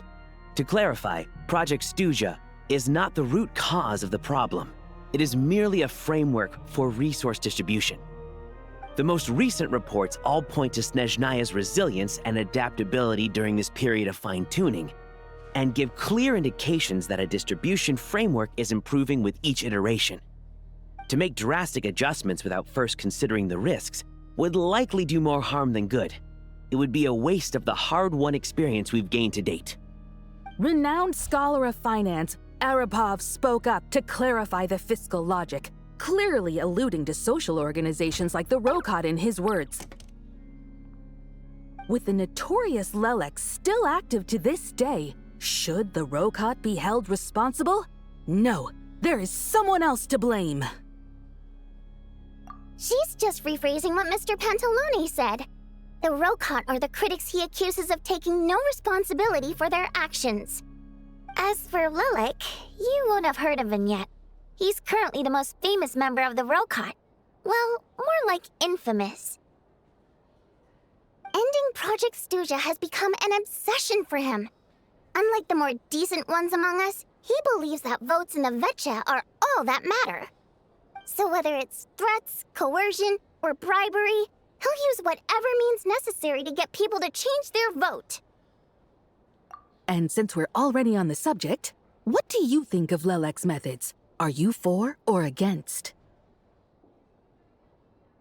Well, whatever the story is, his actions benefit us all. We stand with Lelek. At least someone here wants to take this discussion seriously. I've been considering that issue myself. What you really need is more precise regional data, right? I think it would be easiest to let the Fatui handle it, since they're already in charge of Crystal shipments anyway. We may as well get them to collect some data while they're at it. Whatever you need, you can ask the Fatui to look into it for you. In terms of supervision, I think the Druzhna would be a good fit. I had hoped to discuss this with Miss Vesna, but sadly, she's not present. I will be happy to take a note of your suggestions and present them to Commander Vesna for a decision upon her return. The Commander has always taken a keen interest in Project Stuja. However, given the Druzhna's demanding workload, I'm afraid it may prove difficult for them to provide any practical support. Let us refrain from jumping to conclusions until a concrete and actionable plan is in place. My apologies, Lord Rooster. There are numerous issues to address here, including manpower, time sensitivity, and reporting lines.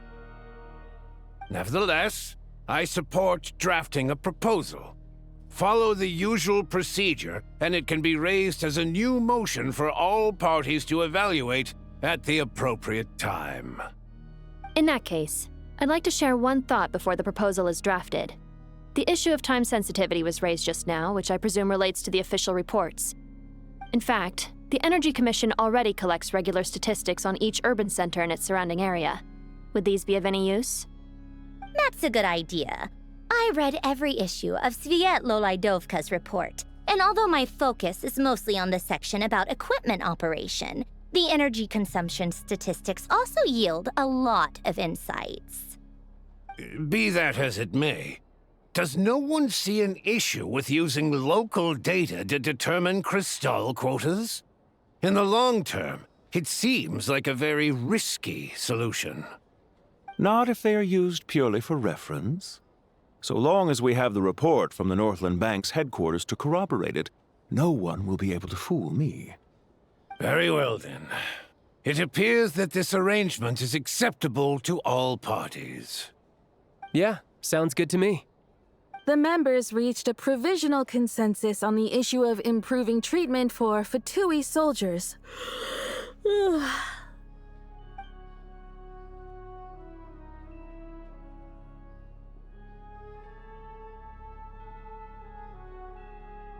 Today, the prima donna of the Korailievsky troupe attended a session of the Снежной Vecha in the company of a most charming young lady. The question on all our minds is, what is the true nature of their relationship?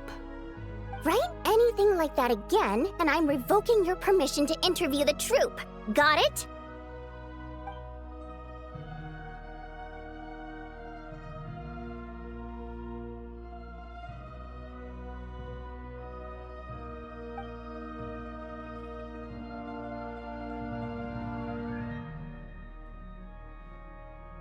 Now then, if there are no further contributions from those present, we shall proceed to the final vote.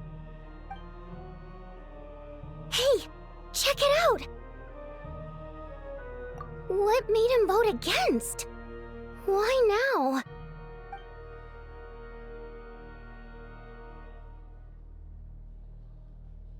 The votes have been tallied. Those in favor of continuing Project Stuja total 61%, securing a clear majority. That was too close. The margin has shrunk yet again. Chuganov was a huge loss. I'll bet Lelek is behind this. I wonder how Pulcinella will respond this time. Chuganov. I see. Lelek strikes again. Yes, go, Lelek. Once Project Stuja is defeated, our unwavering support at Bring Out the Kvass will finally pay off when we make our comeback. I can taste our victory already! In accordance with the result of this vote, Project Stuja will remain in effect until the next Vecha period. Finally, may I remind us all, we debate only for the greater glory and solidarity of our nation. May the aurora shine ever on, and the tundra always stand firm. The session is concluded.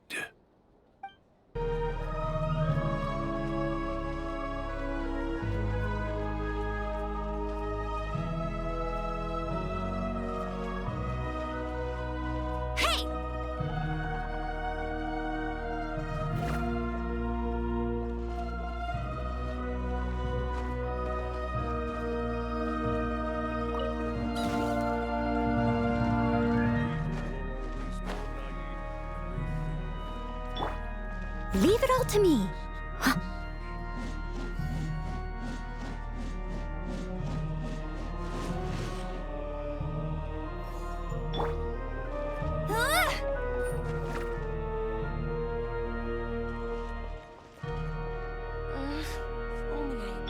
I'll protect us. I'm like that. I have to say, I really wasn't expecting Chuganov to vote against Project Stuja. Well, in principle, Snezhnaya's business and political elites ought to be the ones least likely to oppose it. As we heard, Project Stuja is basically just a resource distribution framework that requires everyone to cut back during the winter. But even if the policy got cancelled, the Tsaritsa's energy needs wouldn't suddenly go down. The extra demand from the public would have to be filled from somewhere. So logically, the factories would have to take the hit. I got a letter from Mr. Mitya just before today's session. He said he's confirmed that there are issues around overtime and excessive energy consumption at the Iskra manufacturing plant. In a situation like this, once the Rooster receives the report, he'll order the factory to halt production and submit to an investigation before issuing a penalty. But that's a week-long process, and thus didn't make it onto the Vecha agenda this time.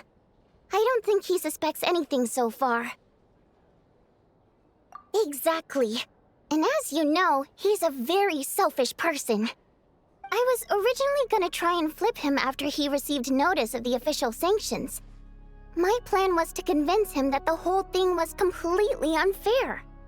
Rather than just sit back and take the hit while his factory stopped production, he'd be better off voting to end Project Stuja. At least that way, no one else would be able to make any money either, because all the factories would suddenly have more limited energy to work with. But now, he's already voted against it, which means someone must have used more forceful means to change his vote, just like with everyone else who flipped. Yeah, no one knows why Lilac is so obsessed with ending Project Stuja, but by the looks of it, he's inching closer and closer to success. Lilac must have strong motivations, given how he'll stop at nothing to achieve his goal. Maybe he knows the full truth of Project Stuja. Maybe my next step should be to focus on him. All right. What are your plans for the rest of the day? Shall we head out? Hey, comrade. I noticed you were here during the debate. I didn't take you for a political enthusiast. Greetings, Harbingers. I just happened to have some free time today, and my new friend here thought it might be fun to check out the Vetcha. Ah, Odette must have introduced you. Looks like you two are getting along pretty well. I'll leave you to catch up. I should head back to the troop. Sure. Break a leg and all that.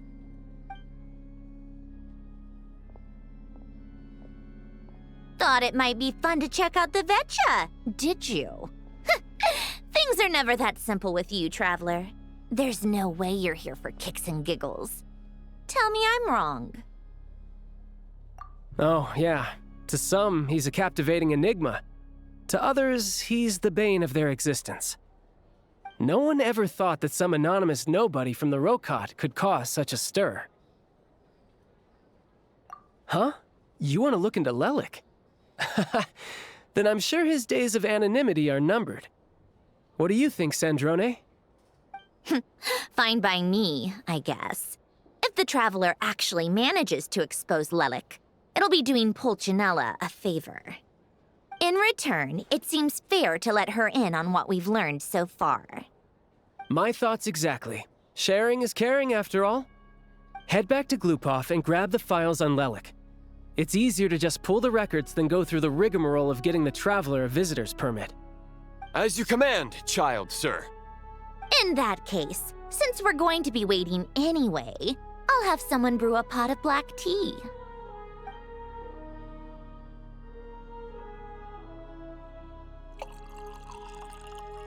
One common thread among the many incidents Lelik has been involved in is that the victims are all too scared to share any real information about him.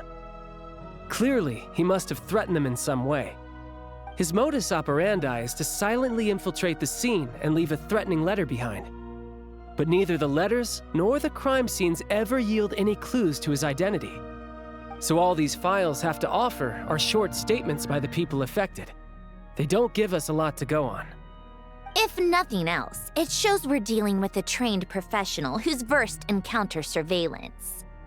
Yes, and to that point, he often strikes in highly secure locations. The victims are high-ranking and influential people who take their personal security very seriously.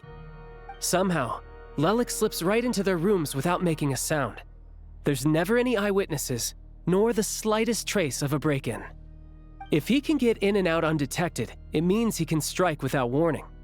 Not that that's ever happened so far, but the thought is enough to scare these people sleepless. It's hard to believe that a human being could pull this off flawlessly every time, so they switched the focus of the investigation to Faye. Unfortunately, no one's found anything yet. Careful, don't underestimate me.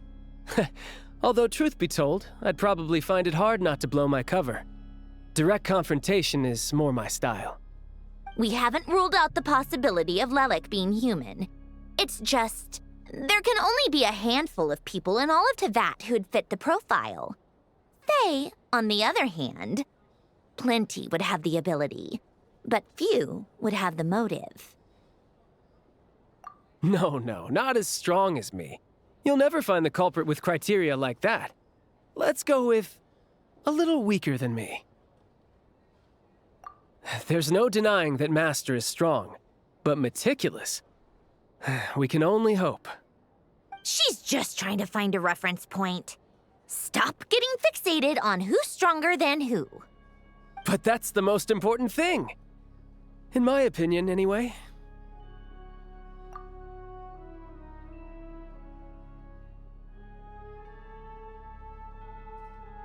Odette?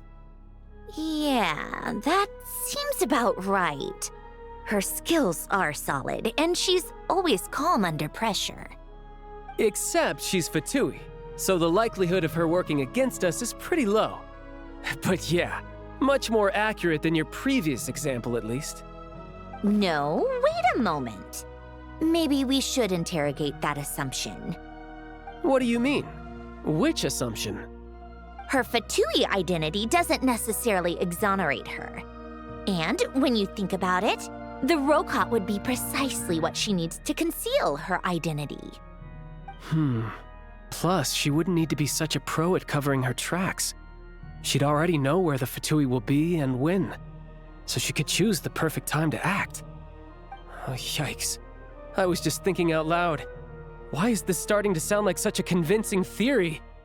Still, what reason could Odette possibly have for trying to call off Project Stuja? Arlecchino would be the best person to ask. She knows Odette best. Unfortunately, she isn't back yet. Rosaline used to open up to her in private about her struggles with Odette. As I'm sure you can imagine, Arlecchino is quite a lot better with children than Rosaline was. She gave her some tips on how to handle the situation, and Rosaline managed to reach a settlement with Odette before leaving. So I suppose there were at least no lifelong regrets left behind. Beyond that, I don't know the details about that side of things. But I do know that Odette definitely has a motive to hold a grudge against Project Stuja. The reason being, her father passed away during the early stages of the project. That was back before it had been named Project Stuja, when things were still being worked out. But in essence, it's remained the same ever since. Huh. The more you know. Rosaline was always so self-centered. I never understood why she started paying so much attention to Odette. Is that such a surprise? If you cast your mind back, you may remember that Rosaline and I weren't exactly close. We had tea together a few times, but that was about it. Odette's past is no secret. Her father was a fatus and her mother was a very famous ballerina. On the surface, it looks like she followed right in her parents' footsteps. But the truth is quite a different story. After her father passed away on a mission, her mother was overcome with grief. She broke her leg during a performance and could never dance again. Odette was only interested in ballet at the time, but this tragedy left the family with both breadwinners gone. They could barely make ends meet. Per Capitano's policy, family members of Fatui who died in the line of duty had to be appropriately accommodated and provided with adequate assistance. So, regardless of how Rosaline may have felt about it, it fell to her to resolve the issue of Odette's family's livelihood. In the end, the solution they agreed upon was to have Odette join the Fatui. Right, because the alternative would have been a one-off compensation payment, I guess. In that sense, joining up was definitely the better option. Still, she must have had mixed feelings about it, right? If she doesn't even like the Fatui. It's just a theory, a possibility. But as a motive for Odette to become Lelik, it holds up. That said, I have no idea where Odette's head is at right now, or what her conflict with Rosaline was about. Plenty of people were on bad terms with Rosaline. I have no intention of trying to figure it all out. Yes, but there's not much point in discussing that now. Yeah, back to Lelik. Since our investigations so far have turned up next to nothing, we've got nothing to lose by trying a new angle. Funnily enough, Tonya and I had actually made plans to go to the theater tomorrow to watch Odette's rehearsal.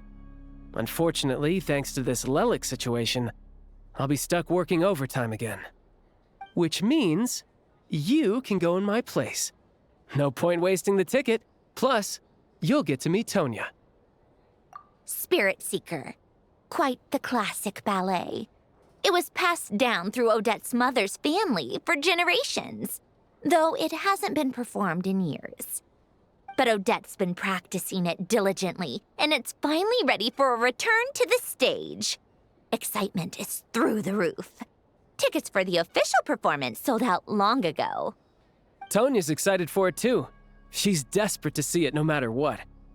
Personally, it's not really my kind of thing, but since she's my little sister, I had to figure something out. I've actually seen it several times before. The story's pretty straightforward. The lead character follows a trail of clues left behind by a spirit, gradually recovering her memories along the way. It's a tale of love and regret. So not exactly reinventing the wheel, at least by today's standards. But when that classic melody kicks in and the lead character begins to dance, it always gets me. It really is beautiful. Not an easy dance to do justice to, though. I know it's always been Odette's dream to perform this piece, but I'm not sure she's really ready. In that case, I think that even if she is Lelik, we should wait until her performance is over before we respond. I'll let you take it from here, comrade. Sounds like you've made a ton of progress today. It's good that everything's going so smoothly. Next step is to head back to the theater and get a clear answer from Odette. Either way, Paimon doesn't get the sense that she's a bad person. Sure, she might have done some pretty extreme things, but Paimon bet she has her reasons. Maybe this is going too far, but like, with everything she's managed to do so far, wouldn't it make more sense in theory to be even more, heavy-handed? Why leave a letter when she could, well, we know there are plenty of other ways to keep people in line, right? The point is, she could have gone further, but she didn't. So, if it is her, she's got some principles at least. Yeah! Well, all you can do is follow the facts wherever they lead. No change, really. But that thing Paimon told you about yesterday? Paimon feels like she can sense it more clearly now. Hearing you talk about your day makes Paimon itch for an adventure. If only she could be there with you so we could experience it all together. Yeah, I wish you could be there too. I'm not used to adventuring alone. But don't worry, we'll get to the bottom of this. Guess it's just one of those things. Never mind. Paimon will behave herself and keep resting.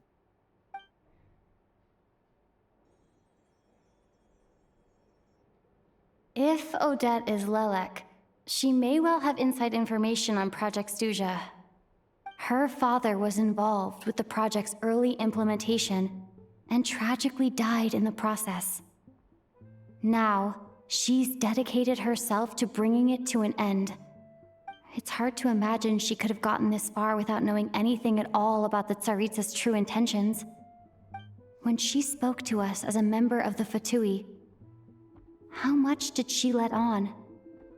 And how much was she hiding? Only time will tell. Maybe tomorrow everything will be answered. Hey look! It's snowing! Could be a tough day ahead. Make sure you wrap up warm tomorrow.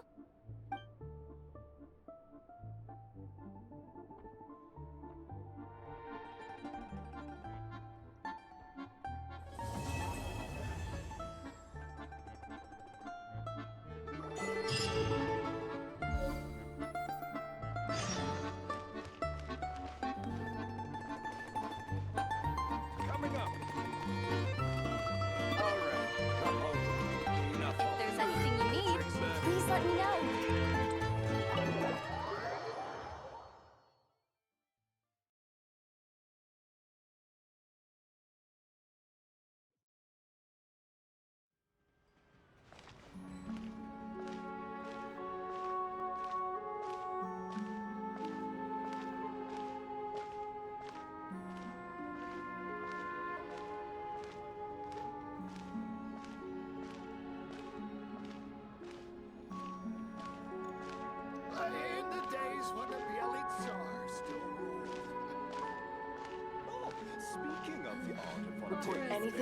usual to the storm. That's enough. Uncle, aren't you cold?